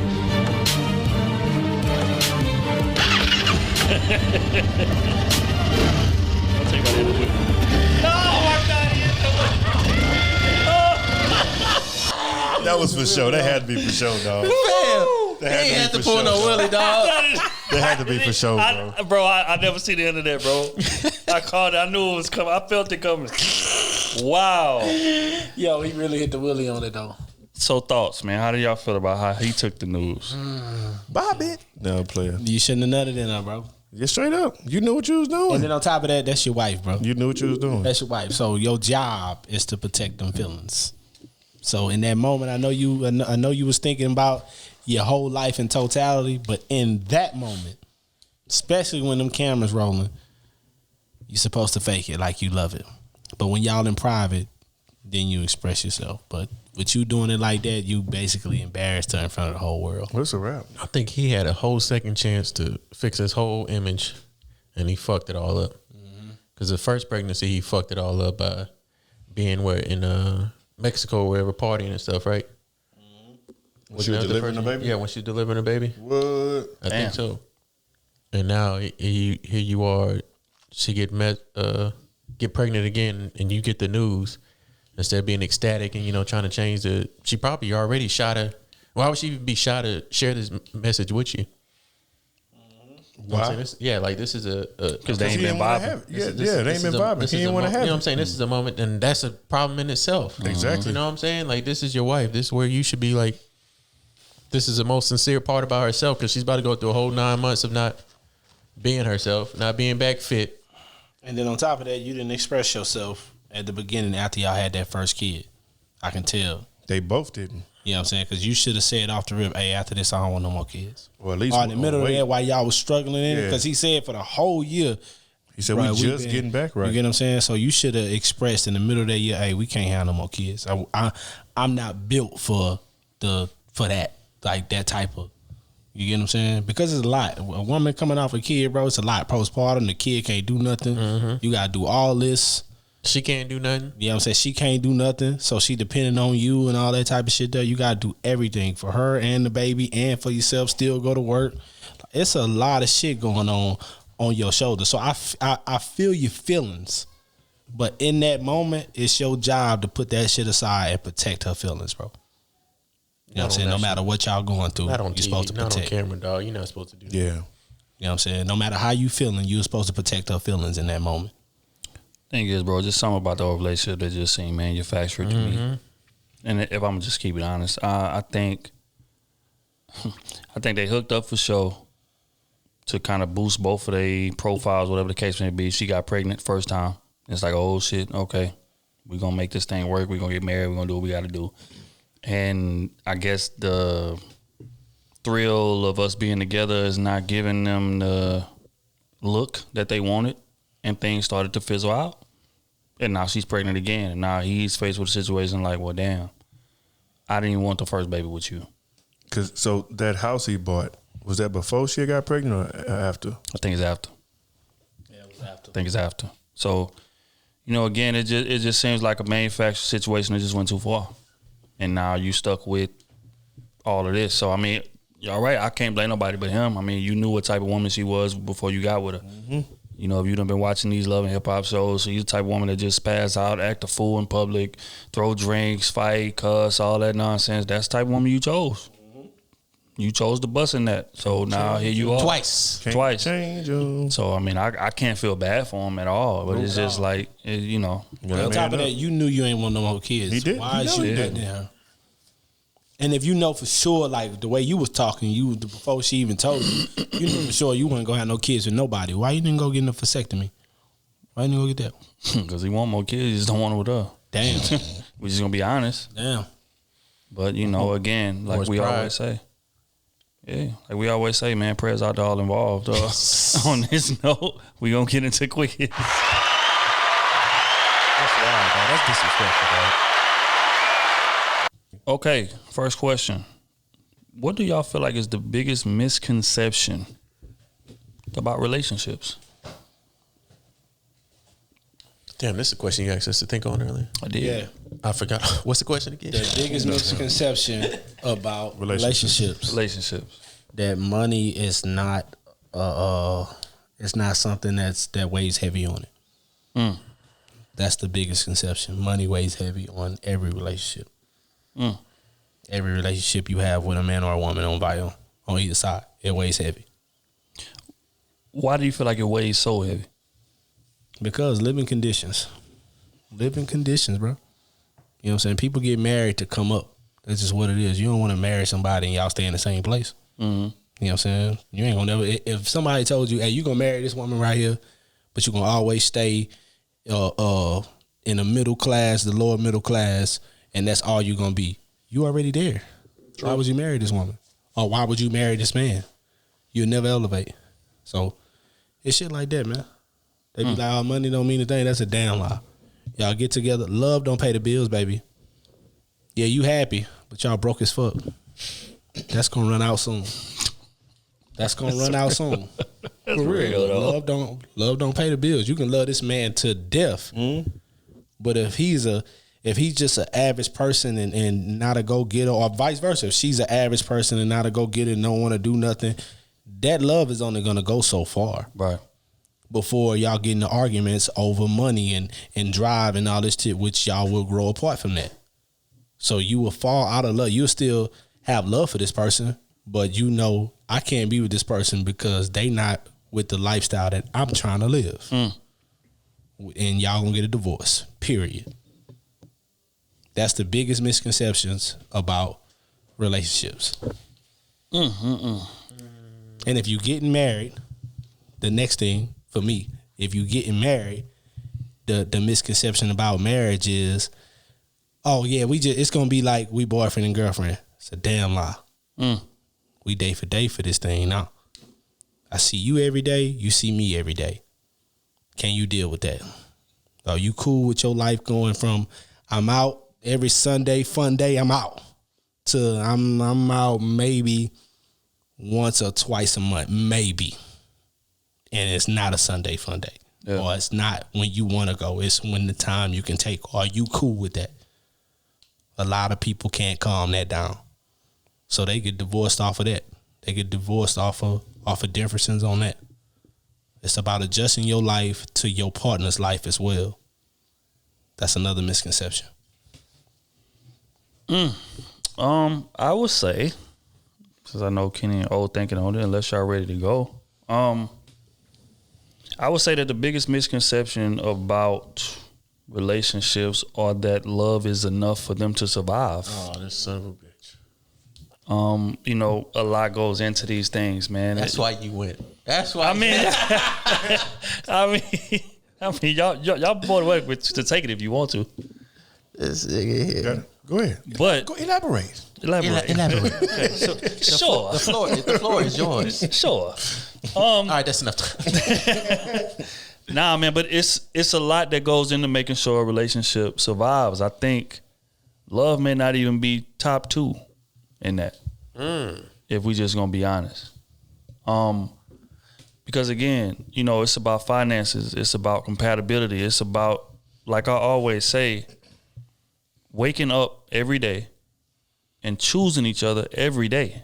Like, it's a battle. It's an ongoing battle against what's easy. And what's easy is the moment you do something that I don't like or I don't agree with, I'm gone and I can replace you because I got such and such options. I got, 2 or 3 chicks over here that I can I got 2 or 3 chicks over here I can talk to, 2 or 3 chicks over here I can replace you with, whatever the case may be. That's the easy way to do it. And that's what most people do. But when you in it with somebody for the long haul, it's going to be a lot of shit that comes up that you don't agree with. It's going to be a lot of things that comes up to where you may really want to do it another way, but you got to compromise. Just like Smooth said, it's not about what you want no more. The you is out of the door. It's we. It's us. And we got to be on the same page with every move that we make. And like I always say, you're not going to always have it figured out. Nobody has ever figured marriage out. I don't care how long they've been together, because it's impossible to figure out. All you can do every day is wake up, choose each other, and try together. That's it. So, yeah, my biggest misconception about relationships is that love is enough. Love is not enough. And if you think that it is, you're going to find out very quickly that it's not. And the relationship is not going to survive. Damn, I had something. I really just completely blanked out right there. What the fuck was I going to say? I really just had it in my head, and I looked at Instagram, and now I forgot. Damn, I'm getting old. I'm gonna go on a ledge, and I'm gonna just say I feel like, for me, my experience, got it. Biggest misconception is that relationships are difficult and they're hard, because if 2 parties are coming together, I don't care what you are, man, 2 men, 2 women, whatever you want to do, You know what I'm saying? If both people are coming together willingly, like you saying, you know, like both of y'all have been saying, just choosing to get up every day. If both parties are coming together, willingly getting up every day, choosing their partner, and communicating effectively, I don't see why there will be no issues. Now, of course, there will be some arguments here and there, yada, yada, but I don't see that as difficult. That's just what naturally happens when you're in a relationship. Like, we've been together. We've had discussions and heated discussions, passionate discussions, but that don't mean we have less respect for each other. We love each other less. Right. You know what I'm saying? So one of mine, like I said, my personal opinion is just that it's not as difficult as people make it seem. It's a lot easier when two people are coming together and they actually want to be there. Oh, that was it? Yeah. That was it. I'm going to say that whenever the biggest misconception will be that when you get in a relationship that you're not going to change. Go ahead. As a person or as who you are. Go ahead. Mm-hmm. Damn. I feel like a lot of people think that whenever they get in a relationship, this is who they are and that's who they're going to be. And they don't even realize that they're changing. Yep. Their partner can see it, but you don't even see it in yourself. Mm-hmm. Like, you used to like this stuff and now this stuff, it annoys you. And you don't even realize it. Mm-hmm. You know what I'm saying? So I think a lot of people don't realize, like, you in fact changed yourself, even though you think you're still the same person that you were, and you're really not. That's real shit. You're just evolving. And that's hard for people to compromise or understand. Like, you're really, evolving. I'm just now thinking of that shit right now. Like, when I was married, like, shit, I didn't really realize I was changing myself. And, you know what I'm saying? When it was brought out that I was changing, I didn't really understand that. But now it's like, this conversation actually just brought it up, like, damn. Like, I thought I was this person, but now I look back on it, yeah, I was really changing as who I was. And then not if it could be a good thing or a bad thing. Mm-hmm. Whichever way it goes, you got to know that you have to adjust yourself to your change and not just adjust to your partner's change. And again, the reason why I'm so adamantly agreeing is because me and my old lady, like I say all the time, we've been knowing each other since 8th grade. We are 31 now. We are nothing close to who we used to be. And the whole testament of longevity in a relationship is, can you constantly adapt? That's what I mean when I say wake up and choosing each other every day. Because that you may wake up tomorrow and the things that worked the week before or the years before don't work today. Mm-hmm. Now, are you willing to adapt to make the relationship work? Right. And most people are not. Mm-hmm. And that's why relationships don't survive. So that's some of the realest shit ever, bro. I'm going through it. That's why it's resonating. So, you know what I'm saying? It's up with me. A lot of us go through that, even without relationship wise. I think we go through that with our day to day, our jobs, our workforce, you know, family, friendships. You know, a lot of us change daily and we don't even recognize that ourselves. You know what I'm saying? Our friends will recognize it, but we don't even tell them. Or if we do, they think like, nah, I'm still the same person. When it's really like, damn, I am changing for the good or the bad, whichever way it may be. You know what I'm saying? I think you have to learn to adjust to that and understand that. Once somebody step in your space, you gonna change. Yep. That's just what it is. You know, unconsciously or consciously, you are going to change because they're gonna force that upon you. You may like some things that they like, what they don't like, and vice versa. You gonna adapt to that because you just not gonna be headstrong. I care less who you is. You don't want nobody just want chaos in their house all day. Right. So you gonna give up something to have something. Which in that moment you are changing. And a lot of people want things to themselves. Like some people like, man, my favorite hobby, like me, my favorite hobby is fishing. But if I find a woman that's her favorite hobby is fishing, I might be like, you know what? That's not my favorite hobby. Honestly, because I want something to myself that I can go out and do on my own. Like that's a smart thing. This is my free time. Like, you know, this is my favorite hobby, but this is my favorite hobby. Like to me, you know what I'm saying? Like that might be, you know, whether it's selfless but I really think that everybody needs that. Like you could say, hey, my thing is gaming. I mean, that's my favorite hobby. And then your girl come along. My favorite hobby is gaming too. Oh, I can't pay my gas no more. Because you ain't gonna get that alone time. I don't get that alone time. You ain't get that alone time. Because this is the time when I think. This is the time when I go fishing. I'm out on the lake. I'm like, this is my time to think. I'm not worried about catching shit or whatever I'm doing. I'm just by myself, just thinking. You know what I'm saying? My comfortable environment. And the moments is the moments that you improve yourself. Definitely. Just thinking about all the stuff that you could be doing and stuff you're not doing well. Matter of fact, to be honest with you, me as a man, when I get that alone time, I'm thinking about what I'm doing wrong. You know what I'm saying? And how can I fix it? I'm not thinking about, like what's going on, and like if my wife doing something wrong, or if I don't like this about, I'm not thinking about none of that. This is the time to clear my head, get my piece together, and be able to fight with my wife. You get what I'm saying? Fight together with my wife. You know what I'm saying? And so that's what I use that time for. Everybody need that time. I care less who you is. When you got somebody next to you, you need your personal time to gather yourself. If you never get that, it's gonna leak on your partner, bro. Yeah, it's gonna leak on your partner. And then another thing, you can use that time to pat yourself on the back for being a good dude to your woman. That's something that I feel like we don't do enough, bro. Because we as men, just like I've said before, we come into the relationship constantly feeling the need to prove ourselves, constantly feeling like, okay, our woman got this figured out. I'm trying to climb up to her level and prove ourselves. But rarely ever do we take the time to be like, you know what, man, I'm being a hell of a goddamn husband right now. I'm being a hell of a boyfriend right now. You know what I'm saying? And patting yourself on the back. And that's the type of thing that you need to maintain consistency in the relationship going well. Because that's all this relationship is about. Consistency. Everybody's going to have, a good day here or there. You know what I'm saying? Especially early in a relationship. But when you get years in, the difficulty, the challenge of what the relationship is maintaining consistency enough to keep, you know what I'm saying? Like, you got to constantly find ways to fall in love. You got to constantly find ways to be romantic. You know how hard it is to buy your woman a gift when y'all been together a decade? Trust me, I know. You know what I'm saying? And women got so many holidays throughout the year. Christmas, her birthday, you know what I'm saying? Anniversary, like, it's so many different things. You got to Wednesdays, keep Thursdays. right. Oh, my bad. You know what I'm saying? No, for real. Just cause that's real. My feet hurt. Baby, I was in the mall. I was gonna buy these shoes, but I thought about your Chanel. Was right. You woke up today, holiday. Women's Day, wife day, girlfriend day, significant other day. So again, that shit is difficult, bro, to maintain that consistency. That's what it's about. And women celebrate everything too. The first day y'all text, first date, man, it's supposed to be quick. Anniversary. Yeah, that's such a good topic though. I need more than Father's Day and my birthday, goddamn. Straight up, man. We got to start a petition. Yeah, we to get us more goddamn we need more holidays. Instead of 2, we want 3. Jesus Christ.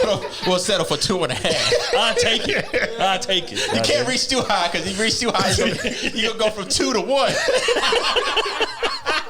2 to none. Your birthday don't count no more. It's just Father's Day. You better be lucky you still got that. Niggas took a day from us. You know what I'm saying? I put 5 on the board and I come back with 1. We can't win for losing out here, goddammit. All right, man. On to the next quick hits question. What advice would you give a man on handling arguments with his woman?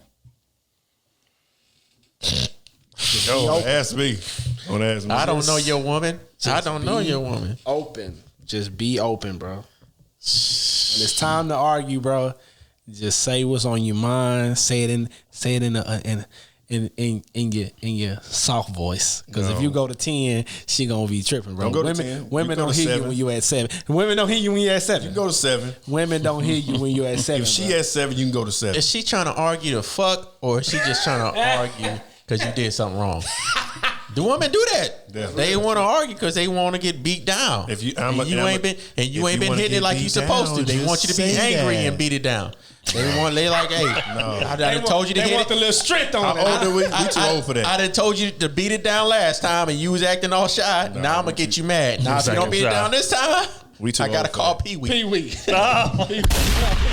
We too old for that. She's too old to be telling you to beat it down in the bedroom, and you still there. I'm trying, babe. You either want this dick or you don't. You still there just kissing, no tongue on that thing. Yeah. Nah, I would say, don't argue. Listen to what she's got to say.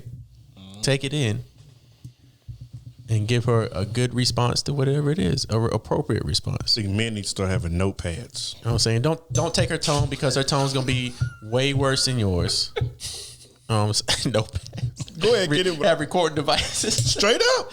Nah, I think her they'll tone's tell you 10 different things, and you can't even answer one yet. And you try to, you know what I'm saying? But go ahead. I'm sorry. Assess the situation if you are wrong or not. Situation first of all. Listen to whatever listen to it. Listen to key words, because they got key. They gonna point out every single thing you're doing wrong. Mm-hmm. If she caught you in a lie, just go ahead and fess up to it.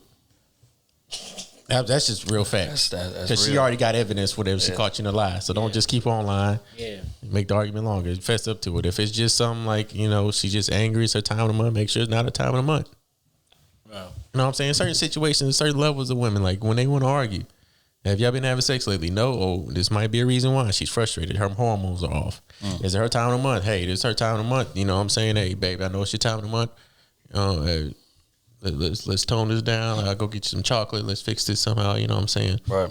If you did wrong, hey, babe, I did wrong. I understand. I'm sorry. This is what it is. Hey, and I would tell you, pick your spots. Men. Yep.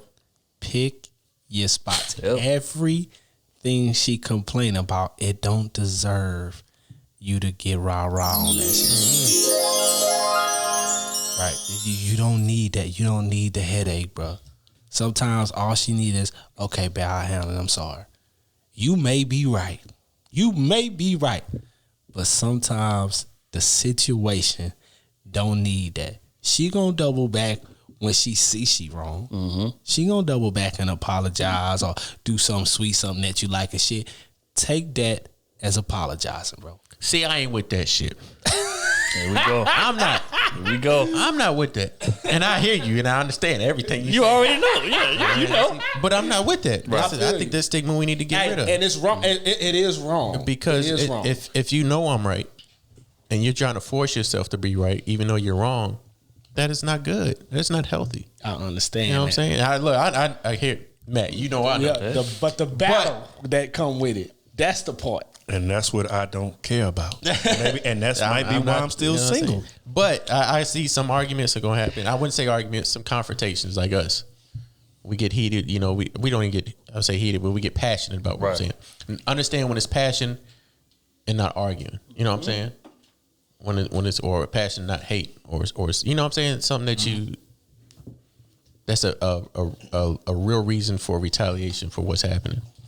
You know what I'm saying? I think we kind of overlook that a lot of time when a woman is passionate about something and we think that she's just getting on her ass, but she's really just passionate about what's happening. You know what I'm saying? Hey, I just actually, you know, just to fold the clothes one time for me, and you ain't fold the clothes. I didn't ask you know what I'm saying? Babe, I don't like being told to do anything. No, babe, I've been folding clothes for the last 6 months and I just want you to fold clothes one time. Yeah. I think that's the kind of battles that we kind of fight on the daily, but yeah. I would say, first off, put your ego aside for one, and for two, stop keeping tally. Oh man, stop keeping tally. And I know. What if she's keeping tally though? Again, when are you supposed to bring up your problems? No, man. But look. They need evidence every now and then, B. Look, though. No. I ain't saying it. No, I ain't saying it. Don't. Look, bro, ready to get out. No, see, fuck that. His feelings came all that. No. Hey, I ain't with that, B. I ain't with that. But let me out, though. Because every now and then. Go ahead. Every now and then, when she's expressing her grievances, you still address everything that she needs to address. Because you don't want to interject. You don't want to, her getting mad. You want to make sure you answer all of her questions, get everything out the way.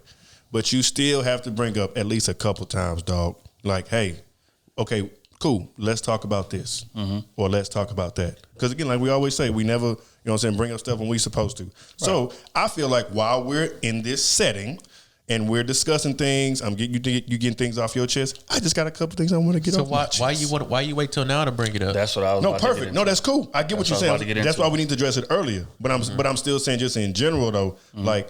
It still needs to be discussed. It got to come to some point eventually. You either hold on to it forever and you never address it, or you bring it up at that time while y'all already having dialogue. So the best situation would be to bring it up right then and there in an appropriate way. Yes, right. Absolutely. Like, hey, but I didn't like it when you did this, baby. Correct. That's what I'm saying. Address everything that she wants to take care of first. And answer every single question, and then be like, okay.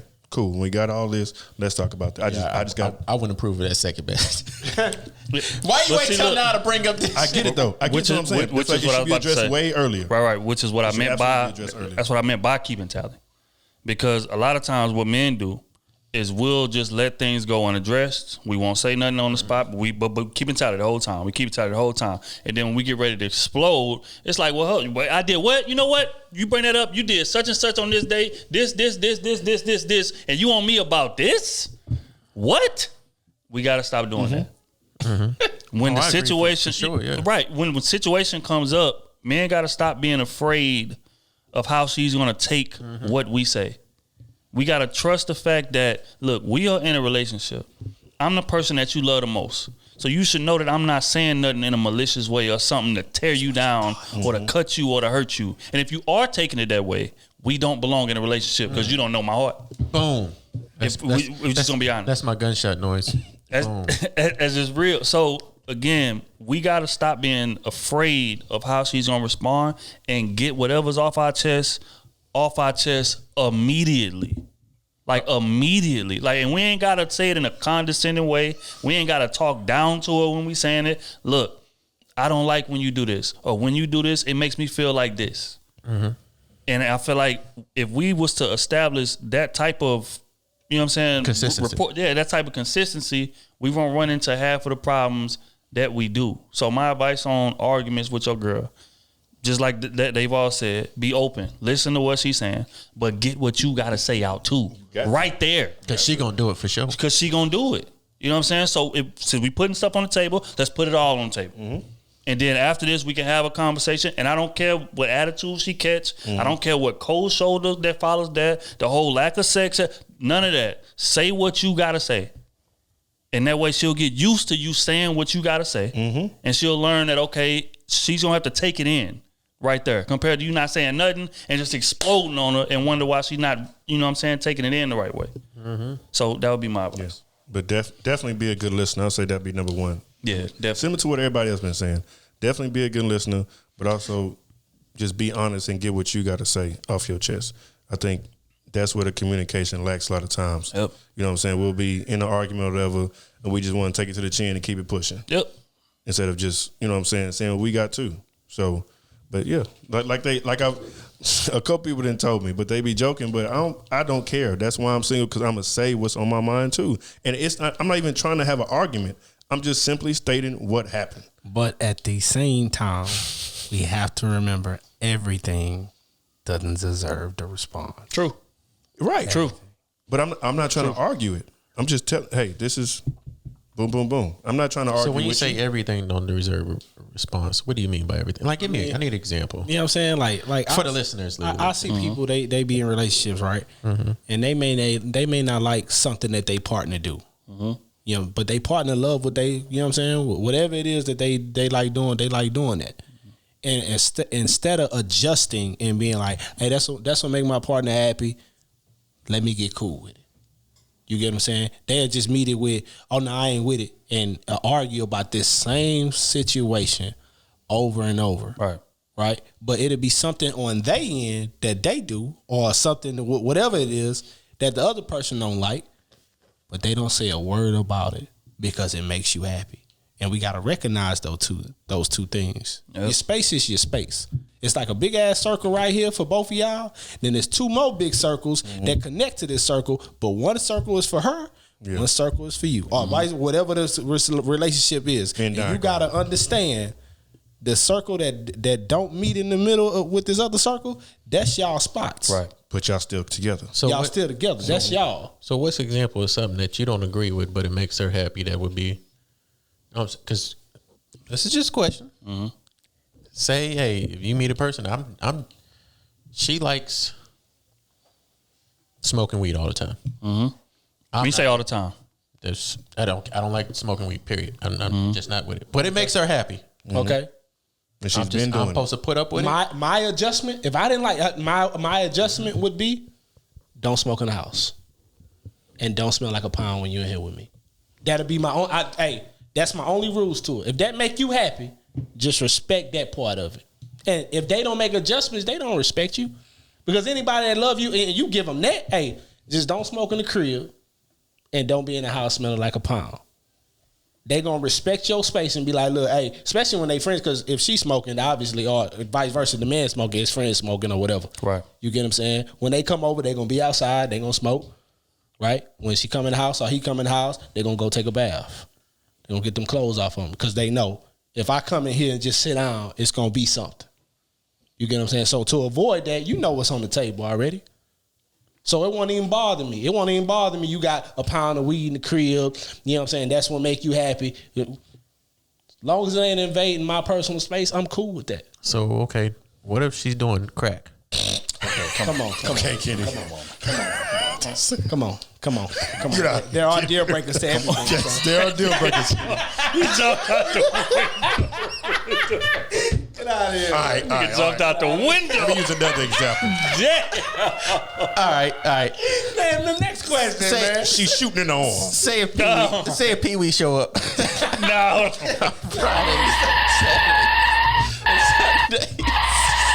The nigga paused like he's about to say some important shit. Right. Hold on, wait. Just think about this. I'm just asking. Hold on, my nigga. Y'all know what type of questions we get in on a daily. That's real. Somebody might have to ask a question. That's true. Speaking of, we about to get into it. If that's their vice, you know what I'm saying? I'm gone. If it makes them happy, if it makes them happy, crack for crack. You never know. You know what I'm saying? They do have deal breakers, you hear me? But you got people I that can do care crack. less. Exactly. I can care less if got it people paid that my do crack. personal space. We're not doing that.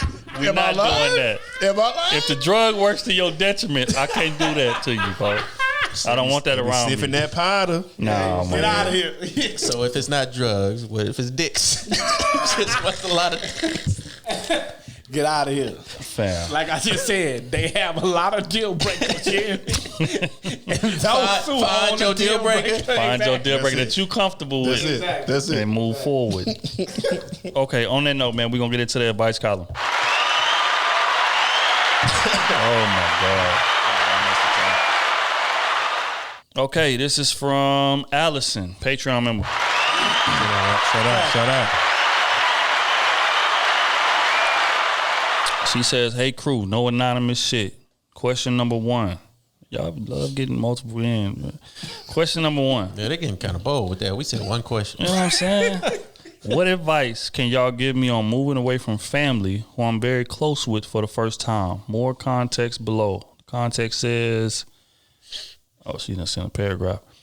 Okay, I'm 24. I've lived in a small town for the majority of my life. I have a successful, stable career as a behavioral analysis. I also do modeling as a side hustle, which I've been able to get modeling jobs in other cities and states.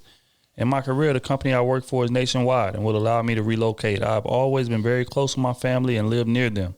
I'm very family oriented. However, I'm not a complacent person.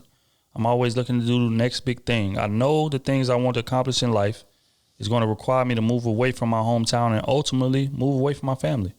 I feel confident and comfortable with being on my own and doing my own thing, as I've been living in my own space while paying rent and bills by myself, and I've not needed help from anyone.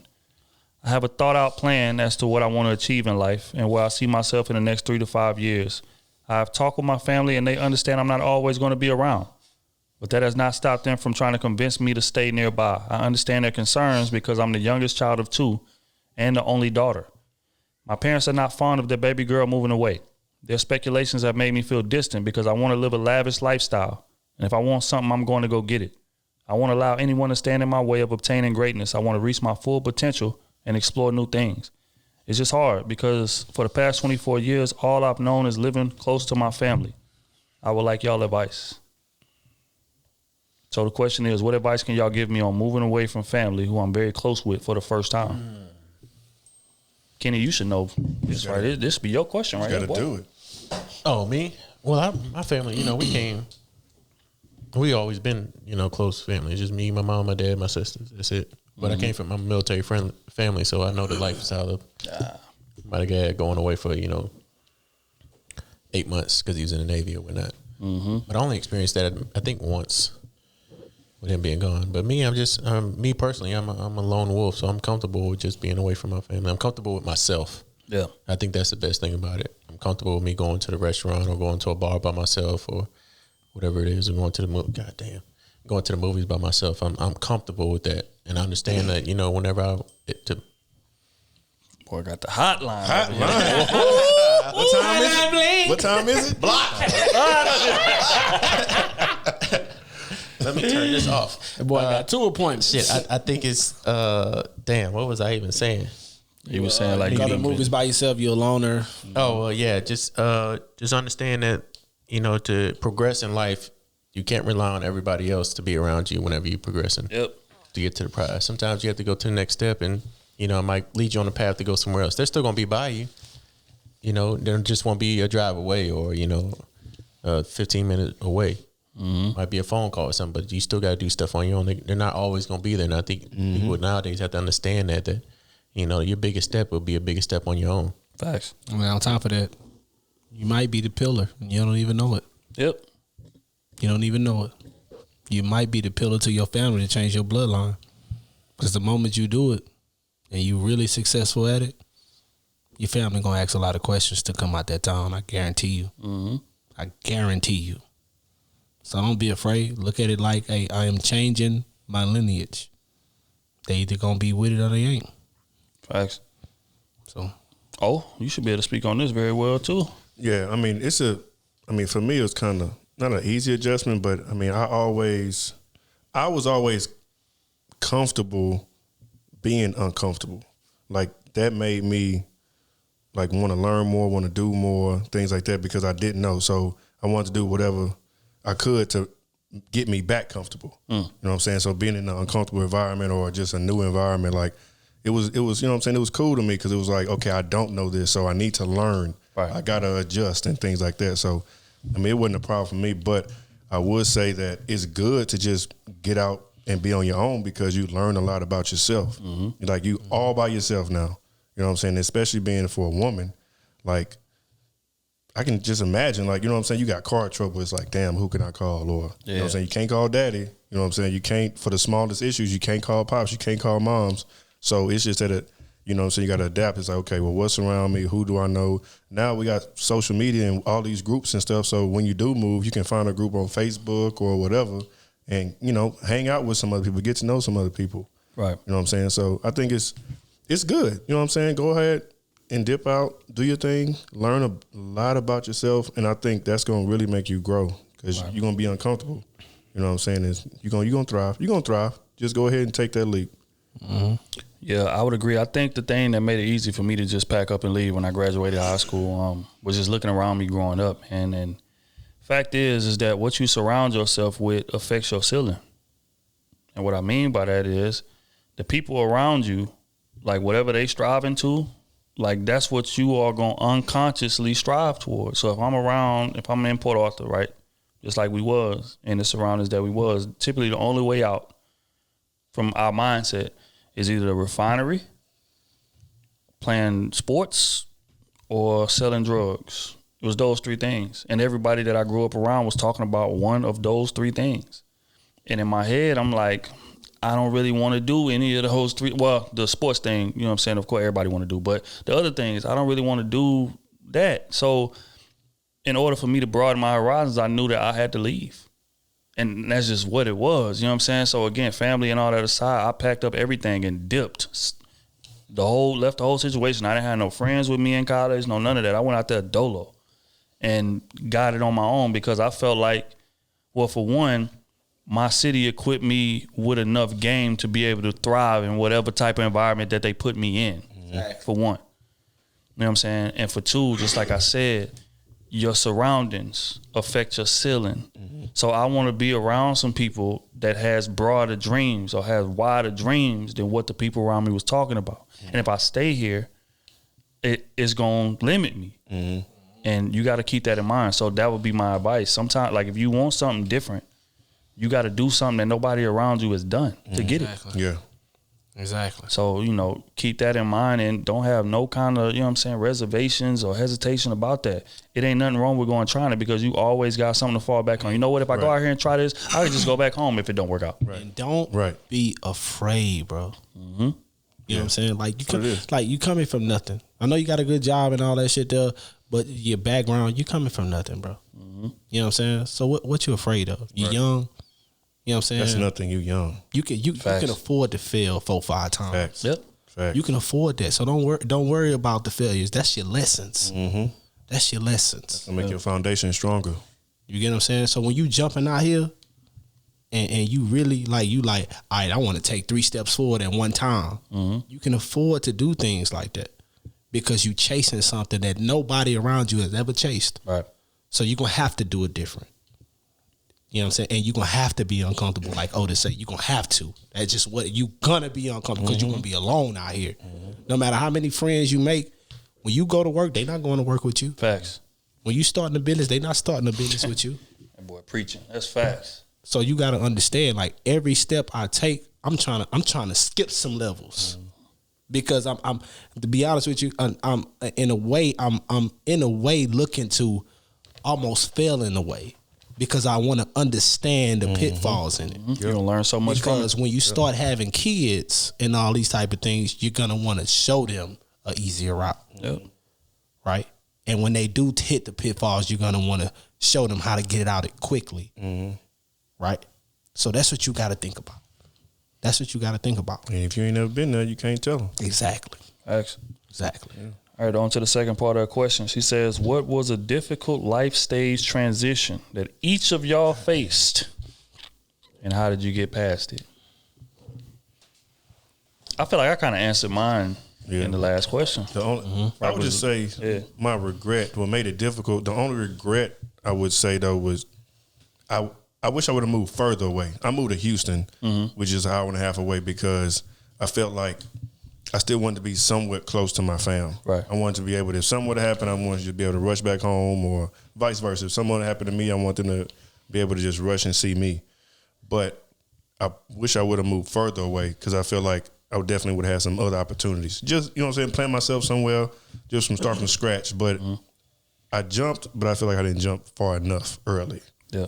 You know what I'm saying? So, but definitely I would say take those chances. But I can't say, I don't know. It wasn't, none of it for me was necessarily difficult. It was just levels. Like everything was like a level up. It was like, okay, I got this next obstacle, attack that, boom. All right, what's next? So for me, I can't say nothing was necessarily difficult, because I was getting like promotions and stuff like every year and a half, something like that. So. What was that question again? Question is, what was a difficult life stage transition that each of y'all had to face, and how did you get past it? Me definitely be going into the military. That'd probably be my most difficult one, because I came from a pretty good family. All my parents, my mom, my dad, well off. I could have stayed with them. When you told us you was going. I could have stayed there, lived off them and went straight into the refinery. I really could have. Yeah. Making six figures, but instead I decided to go into the military and leave my friends, my family behind, and just start a new career path totally out the blue, really. You know what I'm saying? It was the best decision I made. You know what I'm saying? Because a lot of people need that, just that time to just get away, start something new, do something on your own. And instead of being, guided sometimes you just want to be like, man, let me just do something different and just go for it on my own. So I think that probably was the most difficult part, but the best decision I made. Here's a question. What was the mindset like when you made the decision? Like, I'm sure, you telling everybody whatever the case may be, but when you went back home and you thinking to yourself after you made that decision, what was the mindset, and was there any fear? I would say it wouldn't be fear, but probably uncertainty. Yeah, would be. I don't know if that'd be considered fear, but I think uncertainty of what path I'd be going on, because I know the military, you can go anywhere in the world, and I grew up, 9 years in Virginia, and then the rest of my years in Port Arthur, around y'all. So just leaving y'all, I'm 23 years old going into the military. That's like, you like the old head compared to all the little 18-year-olds. You know what I'm saying? They really didn't have no friends, really. So they make all their friends in the military. All my friends, my best friends were civilians. So, only time I could see them is through a call or FaceTime. So that was my uncertainty, like, getting along, learning to trust somebody else, have that understanding or that comfortability to go somewhere and hang out, and do other things that I normally did on a daily basis that I was already accustomed to. Yeah. But fear, no. I didn't really fear it. Just being uncomfortable, which made me better, honestly. It's crazy, Instead of being comfortable, I was uncomfortable, and that's probably the best decision ever. And that's probably led me to why the decisions I make now, I don't force anything. Because regardless of the situation, you're going to be able to adapt. If that situation pops up, every decision I make, if I made that decision, I know that's the best decision I made. Yeah. And when they told me I was going to Japan when I was in Arkansas, I really didn't want to do it. I didn't. Because I was leaving the States. I was leaving my boys. You know what I'm saying? And then I was like, shit. Just do them it. tickets ain't cheap, boy. You know what I'm saying? At all. 1,800, nigga. Yep. You know what I'm saying? It's crazy. It's crazy how life works out. But that was my most difficult decision. Yeah, just like I said earlier, man, I touched on mine. It was leaving my family and going cities over. I was, 4 or 5 hours away from the city, and didn't have a car, none of that, you know what I'm saying? And again, I'm the first one in my family to graduate in college, so nobody can really give me no blueprint on this thing. Or nobody would say, you know what, when you're in college, man, think about this. You know, you got to look for this, you got to watch for that, you got to do that. I didn't have none of that. So I just, up and left on a dream. Just like I said, I just wanted to do something different. Everybody was doing around me. And I just packed everything up and left my comfort zone. Port Arthur was everything I knew. You know what I'm saying? I was born in Dallas, but I moved to Port Arthur when I was in, second grade or something.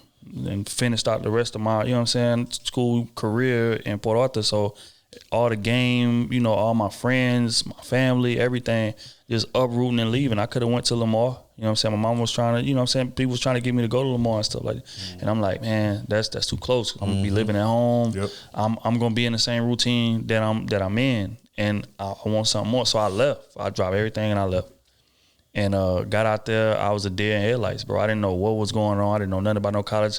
I'm sitting there talking to the advisor. He's like, you take this class, take that class, take this class. Mind you, I'm playing football, and they put me with 18 hours of coursework playing football. That just goes to show just how much that I didn't know. It's insane. And I'm thinking, okay, I'm smart. I can handle it all. You know what I'm saying? Whatever. And then you get into that situation, and I failed my first class for freshman year. Mind you, I come from making all A's in high school, giving zero effort to failing a class. It's just like, what? You know what I'm saying? So I think that was like the biggest transition. And how I made it through was I had like a similar mindset to when people go to jail. I got a lot of family members that have been in jail. And what they say is how you make it through your time is you stop thinking about everything that's going on outside of here. I don't want to hear no news about what's going on in my neighborhood. I don't want to, you know what I'm saying? None of that. Like, I got to focus on here. And I just zeroed myself in on that. And I cut off contact with a lot of people, friends and family included, just to lock in and get myself familiar with the environment, the workings of it, adapt to it. And, it proved to be, you know what I'm saying, the best thing in the world for me. Because freshman year, I was still holding on to everything. I'm still trying to come home every weekend. I'm trying to call my nigga, hey, what y'all doing? Yeah. Party going on? Oh, man, I'm missing the party. Yeah. I'm feeling terrible. Right. You know what I'm saying? And they can speak to that. You know what I'm saying? But I think sophomore year, I kind of just buckled down. I was like, you know what? I'm going to be here. I got to lock in on this thing. And once I did that, I started getting better results. So that was the transition, man. I had to cancel out everything that was outside of my surroundings, lock in and do what I needed to do to get through it. And, I made it. Mine was them 3.5, almost 4 years I spent away. Yep. In Japan and in California. Yep. Living on my knees. Yakuska. It was a good time with my wife, but personally, I hated it. But it made me stronger. It made me understand things. Mm-hmm. You know what I'm saying? It made me understand, when I do have a family, and when I talk about lineage, I wish I'd have knew things and understood how things worked and had them talks. Right. You get what I'm saying? So for me, it was just learning shit on my own. You know what I'm saying? That shit was tough. When you black, especially as black as me, 6'2", learning everything by yourself. Shit. It's a cold world out here when you that, baby. It's a cold world. So I understood doing them young, and then I was married. So I'm still married, but young married. Mm-hmm. You get what I'm saying? So it was crazy, crazy. But the moment I got my footing, it was over. Yeah. It was over. Yeah. That's what it is. When you catch your momentum, you good. The moment I came home, well, not even home, I just bro, I just need to be on Texas soil. Right. I can care less if it's at the corner of Texas. As long as it's on Texas soil. I just need 4 weeks. I can make it happen. My nigga know. 4 weeks. My nigga know. I told him, hey, bro, all I need is 4 weeks. Real shit. I'm out the gate in 4 weeks. And he'll tell you, in 4 weeks, I was gone. Yep. You know what I'm saying? Well, they'll tell you, 4 weeks, I was up and at it. And shit, y'all can go to my Instagram. Y'all see how I'm living. Question though, I'm gonna ask you the same thing. He didn't touch his toes for oh my God. He did what he had to do. Never. Nah, I'm gonna ask you the same question I asked Kenny, because again, y'all left the country. So when a decision was made and you went home, not with your wife, not none of that. When you laid down in that bed at night in your own thoughts, what was the thought process, and was there any fear? My thought process was, I'm fit to move all the way out here and not have a job. Not have no money to take care of myself. Can't even hustle. I can't even sell weed. I can't sell no coke. I can't do nothing. You know what I'm saying? So I am completely dependent on this woman to take care of everything. You get what I'm saying? So for me, it was like, is she ready for that? And we had a lot of conversations on that. You get what I'm saying? Because most women, when they going somewhere, no matter where it is, they stepping out there, they ain't had to take care of no cell phone bills. They ain't had to feed themselves. They ain't had to clothe themselves. They ain't have to get their hair done or cut by themselves and all this type of shit here.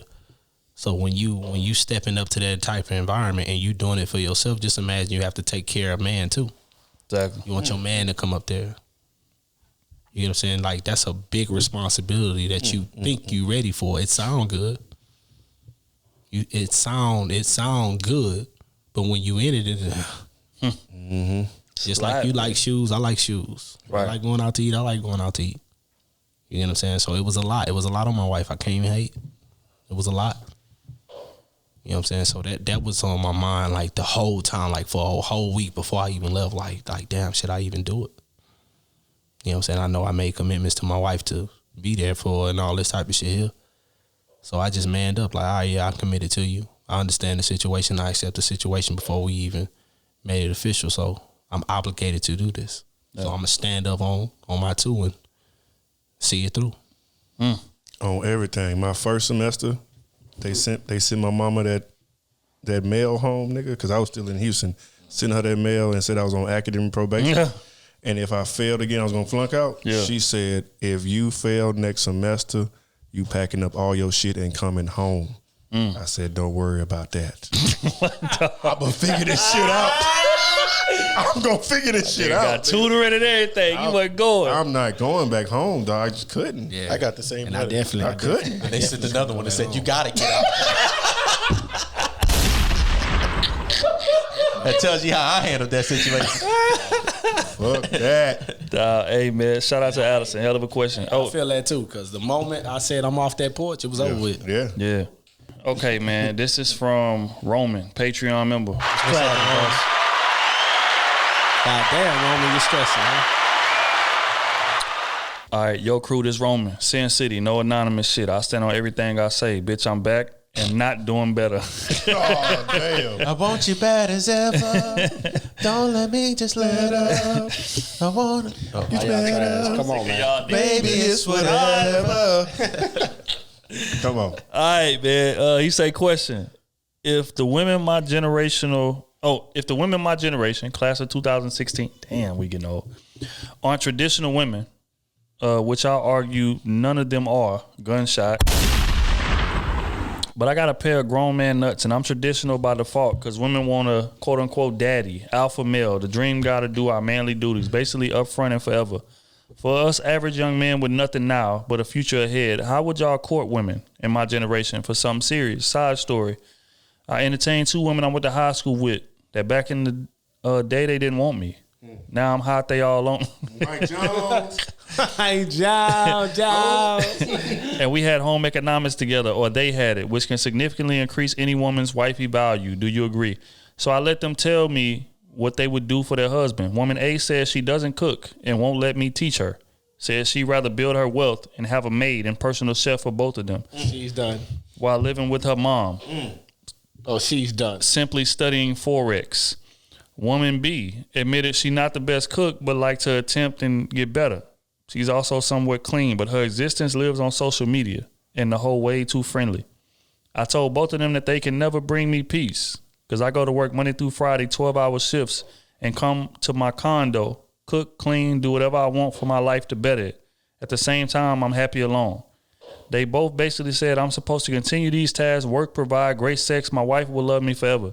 Then I blew their mind and told them if that's the case, I don't need a wife. I need baby mamas. Because it sounds like I take care of kids only. And my girl does modern women shit. That boy facts, That boy facts again. That's too long. Okay, so his initial question is, How would y'all court women in my generation for something serious? Man, you got to find a woman that don't care about this material shit, bro. You already got shit. You already got shit, bro. So it's gonna be hard for you to meet a woman that don't give a fuck about that in this time you living in, bro. Right. It's gonna be a needle in a haystack. Real quick, because he asked another question, but this kind of goes into that one. Do y'all believe in unconditional love? But continue. Yeah, I believe in unconditional love.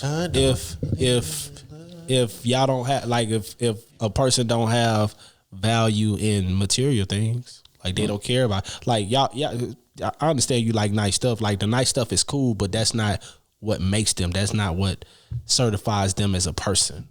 You know what I'm saying? Like if it's like that, then yeah, everything gonna be good.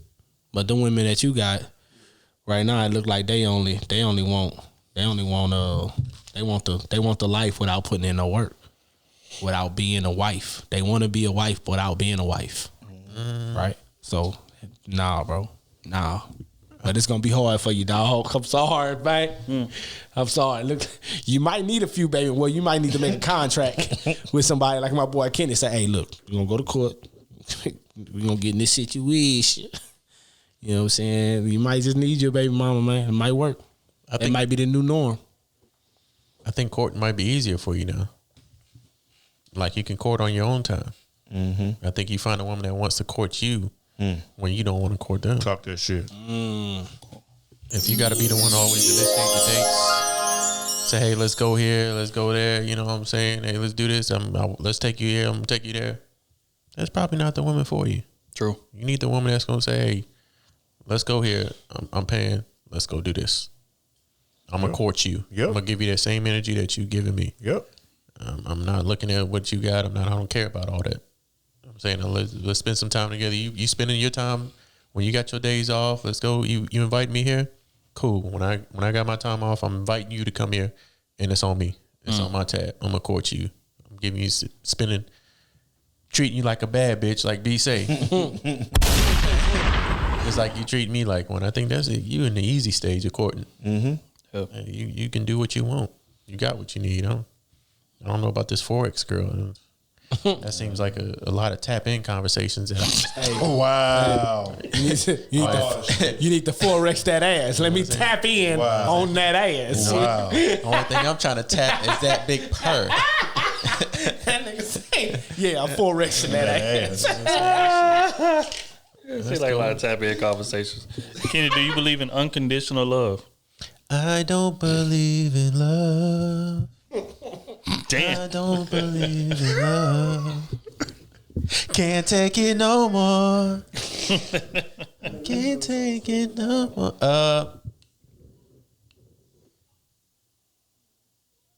Yeah, I think there's a definition of. I do believe in unconditional love. I have unconditional love for my sister, but I still don't like what she's doing. I can't deal with it. I can't, you know what I'm saying? I just can't work with it. But I still love her unconditionally. That's my sister. I love her. But what she's doing, no. I will not conversate with you. I will not be in your presence. We will not talk. Converse. I will not do none of that. But I still love you unconditionally. You are my sister. Now, if we talking about relationship wise,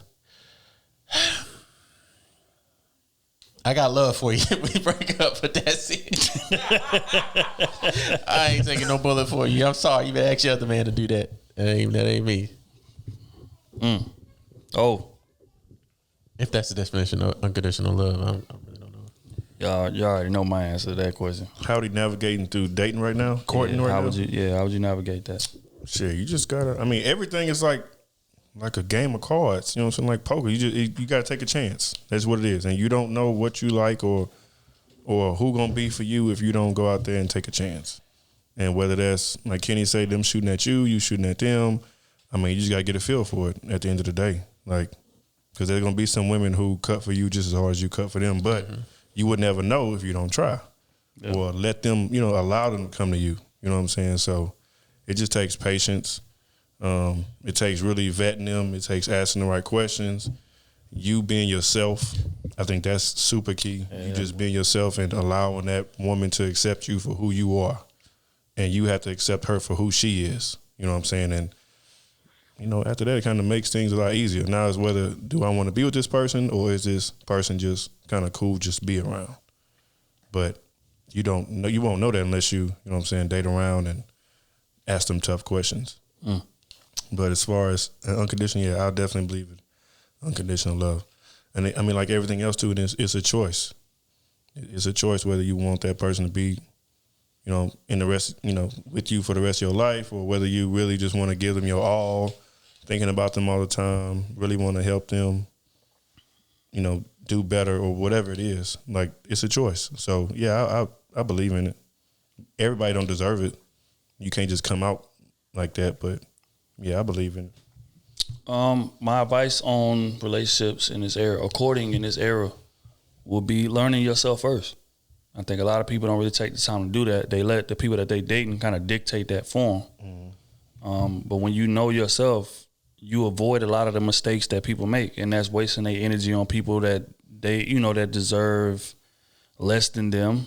That's, submitting yourself to a bunch of bullshit to try to please somebody that you're above. But when you know yourself and you know what your non-negotiables are, and okay, this is the type of person that I want, you're not going to even entertain somebody that doesn't fit into that box. So that would be my advice. First, take the time to learn yourself and what you want, and everything else will get easier. Do I believe in unconditional love? No, I don't. And the reason I don't is because, again, everything is conditional, in my opinion. If I love you and you try to kill me, I don't love you no more. Right? Like unconditional love means that regardless of what happens ever, I'm going to love you. I'm going to be in love with you. I don't believe in that. I believe love is a thing that you prove every day. And I really mean that. Like, somebody could be done loved you legitimately for years, and then today they decide to try to kill you, or they decide to steal all the money out your account, or they decide to get you fired from your job, or they decide to, try to, put hands on your child or kill your child or something like that. At that point, I do not love you no more. So I get that. That's my thought process on that. I get that part. But moving right along, we're gonna get on to the next one. What's going on, fellas? This is Imani, Patreon member.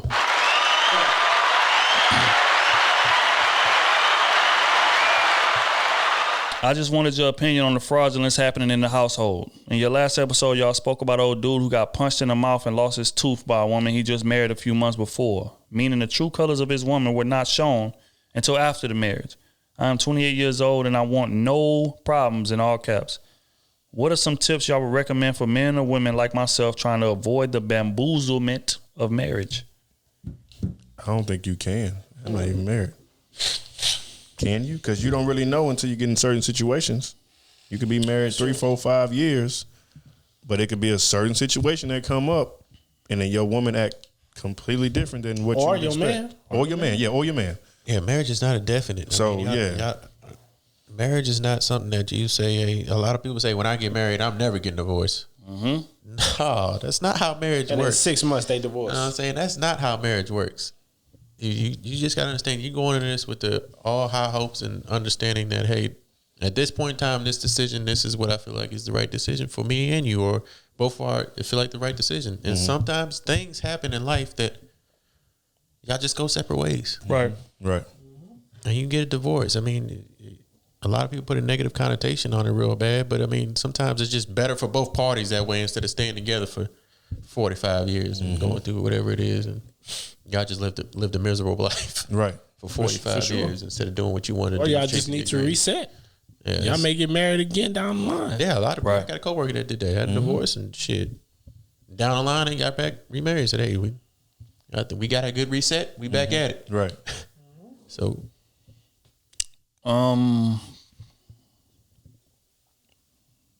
just don't fall for the Brittany. If she ever make a video post of saying whatever your career field is, saying she a gold digger, saying she a gold digger, bro. Maintenance men are the easiest men to chase a bag on, and that's what you are, and you fall for that. That's on you. The lollipop. That's on you.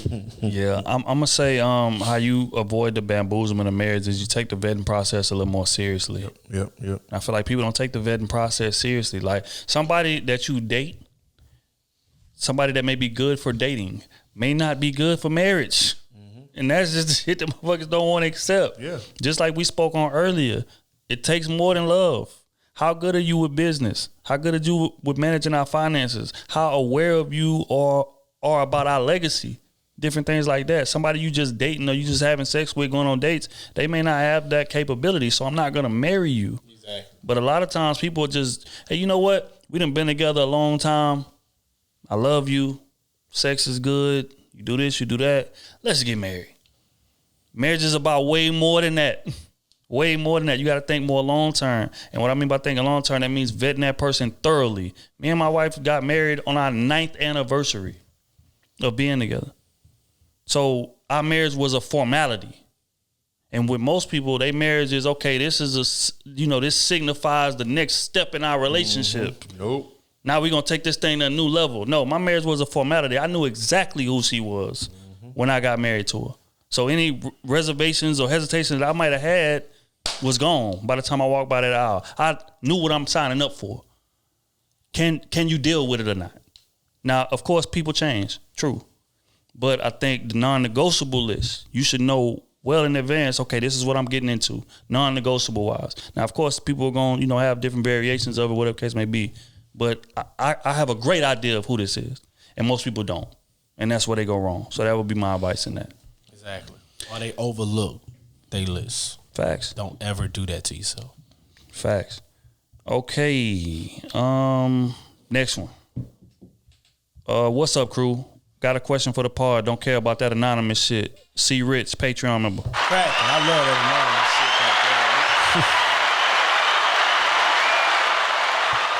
But he say, what is that one thing that made you bear down in the qualities that you deem to be a good man? I'll give context. On episode 57, you boys spoke on how y'all feel black women do not value black men as much or respect us as much as they should, which got me to thinking, what can we do as black men to ensure we put ourselves on a pedestal that demands respect and attracts the woman that will respect us?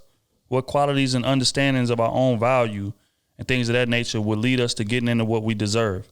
Too often, black men that want better backtrack due to fear of failure and rejection, not just from women, but also from ourselves. Just a question to get the mind running on how I can accept myself so that the black woman that I'm looking for is able and willing to accept me all the same.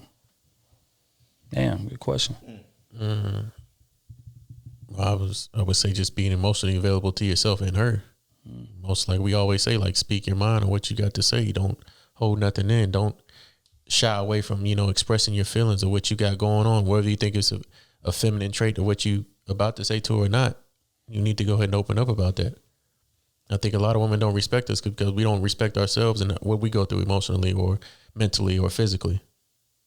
We just shrug it off to the side like, hey, this is what a man's supposed to do, instead of, hey, let it all out. This is what it is. Yeah.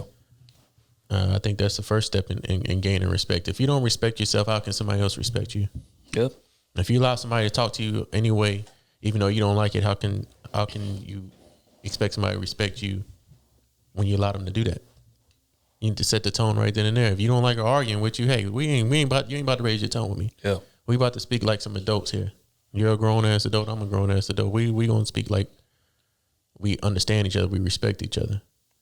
If you want to tell your truth, you get your truth off, and I want to tell my truth, I get my truth off. I think that's the way you go about, women respecting you and your opinions and what you have to say. It's not just, oh, okay, I'll shrug it off. Is whatever she says goes. Mm-hmm. They're gonna talk down to you. Like I always say, you give a mouse a cookie, they gonna want some milk. It's like that coworker that is always at work. They push their buttons a little bit further, a little bit further, a little bit further until you address them. Yep. And then that's when they know where to stop. But that doesn't mean they're not gonna keep on going all the way through until then. If you didn't like the first few, you need to stop it where you didn't like it at the beginning. Yep. Yeah, which leads me into mine. I think we kind of have a similar one. Mine is structure. It's just about structure. Like, women respect structure. If you a man, like, she wants to come into the situation knowing, okay, he does things a certain way. But if she comes into the situation feeling like you don't know what the hell you doing, how you expect her to submit or follow you in biblical terms? So I think as a man, you got to have some type of structure. You got to have non-negotiables that you stand firm on. You got to have a plan. You got to have a vision for what this legacy is going to be, where this family is going to go, what traditions we going to have. And I feel like that's what defines a good man. If you don't have that, you don't need to be dating, in my opinion. So, yeah, short and sweet. That would be my answer. When you know better, you do better. And I feel like a lot of young men need to, like we always talk about, and men in general, just in general, but young men growing into, you know what I'm saying, older men, a lot of us, period, just need to have more solid role models around us. We need to really soak in the game and use the game that's being passed down. You know what I'm saying? Because a lot of times women feel that men talk to them reckless and don't respect them and cuss them out. They, a man will try to approach a woman and then she'll decline, and it could be a nice way. And they, fuck you, bitch, calling all types of names, being aggressive, because we hear about it a lot. We don't see it, but we hear about it a lot. You know what I'm saying? So I think it's like small stuff like that. It's just the approach of women, you know what I'm saying, not being too aggressive, slapping them, randomly hitting them on the behind, or, you know what I'm saying, grabbing them, you know what I'm saying, in the club, wherever you at, just being super disrespectful. I feel like if we change different ways that a lot of guys do certain things that way, I feel like they would get more respect. Outside of take finances out of it. Of course, they're going to respect the finances, but I just feel like as men, we just got to carry ourselves better.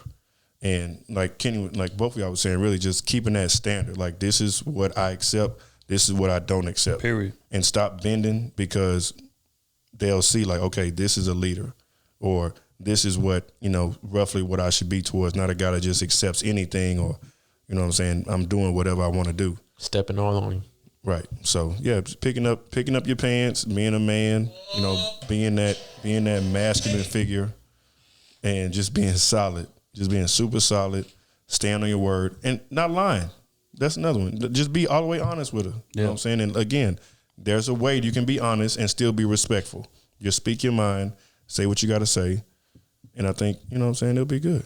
I don't have those problems.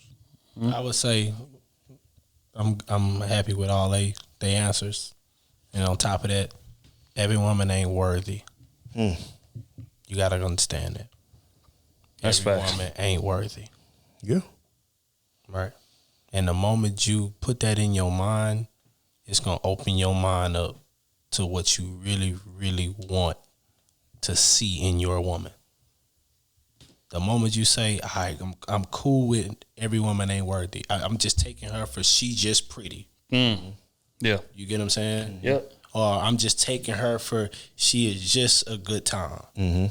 The moment you weed that part out in your life, you're going to see the woman that's for your purpose. Yep. The moment that happened, instantly you're going to see the woman that's for your purpose. That's all I would have to say. Well said. Last one of the day. This is from Joshua Wilson, Patreon member. Shout out to Josh. Jay Win, 409 in the building. DPC click. Dale Place click, baby. Yeah, they don't know about that, Josh. We'll fill them in later, baby. You're lucky it's you, because that big block. About to say I ain't answering this shit. Big boys. Josh, tell them about them big boys on the block, baby. Come on. All right. Get back. You got work. Question for the crew from Josh. At what level of relationship should you be with someone before bringing them to a work function?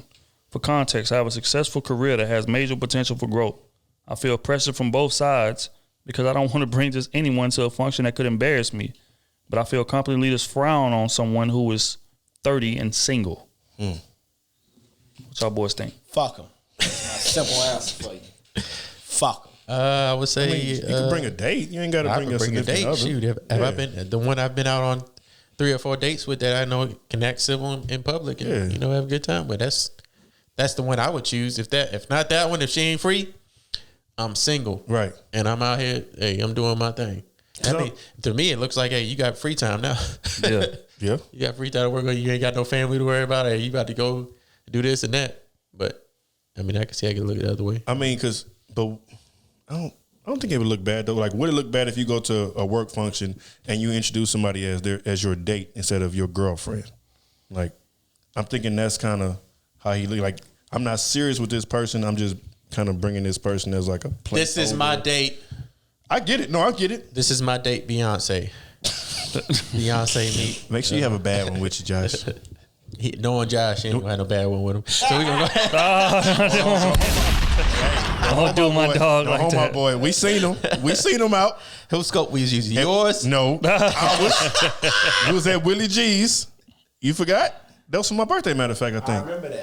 I remember that. It was she was tough. He had one with him. Yeah. He had one with him. I can't. Next question. See, I can't see. I don't want to go back. All right, we out. But nah, yeah, do your thing, Josh. Like, get a date. If you don't get a date, oh well. You know what I'm saying? That's just what it is. It's your life, bro. Don't let them determine what don't you worry do. about all that shit. Yeah, man. But I mean, I understand what he's saying. Yeah. Because Yeah, being in that corporate world, they will judge you for real. Right. Like it means more when you introduce, hey, yeah, this is my wife. Yeah. To the bar, it just sounds different. It feels it has a different weight attached to it. Yeah. But just like they said, that don't mean you need to rush into a situation just for your job. That's not what this shit is about. Because in reality, the person you pick to spend the rest of your life with is the most important decision that you make in your life. Yep. Exactly. We're going to be honest. It's more important than the job. You can always get you another job for another company. That's real. So take your time, find that right person to where it makes sense. Take half your shit. But yeah, take your time, find the right person, and then you can sort everything else out later. Yeah. But don't pick somebody just for the job. That shit crazy, bro. Don't do that. But on that note, man, we're gonna wrap this thing on up, y'all boys. Shout out to our social medias, things of that nature. SMUV__. Follow me on every social media platform, little bitch. So _fitness. I'm still taking, more trainers we done picked up lately, you know what I'm saying? Keep it coming, baby. Shout out to Jasmine. You know what I'm saying? Brittany, Paige, all of y'all that's been supporting me as of late, especially. S5 podcast. We just dropped another pod. Matter of fact, we just dropped about to drop episode 49. See, we've been deep in our bag. And then a freestyle. We got a couple freestyles too. But yeah, shout out to S5 podcast. KT_Goodrich, all platforms. That's all I got. D_AC, all platforms. You know what time it is. Make sure y'all follow the Krew Season page on all platforms. Shout out to our Patreon members first and foremost. Rate the show. If I see you in person, you run up on me as a fan and you say you like the show, and I ask you, did you rate the show, and you pull your phone out the door, I'm stomping you out. Right. That's fact. Hey, real rap though, because we got thousands of people that listen to this podcast every week, but we only got a couple hundred ratings and a couple hundred reviews. That it shouldn't be that way. Everybody that's listening to this right now, man, go to whatever streaming, whatever platform that you listen to it on, Apple, Spotify, whatever. We on all of them. Make sure that y'all leave a rating and leave a review. Just take 10 seconds out of the listening to go do it. That's all it takes. Just a little, help us out. We appreciate you listening. We need 100, at least as of today when we're recording, we need 144 subscribers to hit 20K on YouTube. Yeah. So I'm going to hit that by the end of next week. Yeah. That's very doable. Which we should. Very doable. I don't see why we shouldn't. So we should hit 25K by the end of next week. Facts. I'm with it. If y'all promoting like y'all should be, y'all shouting everything out like y'all should now. If we hit 25K, Otis is shaving his head.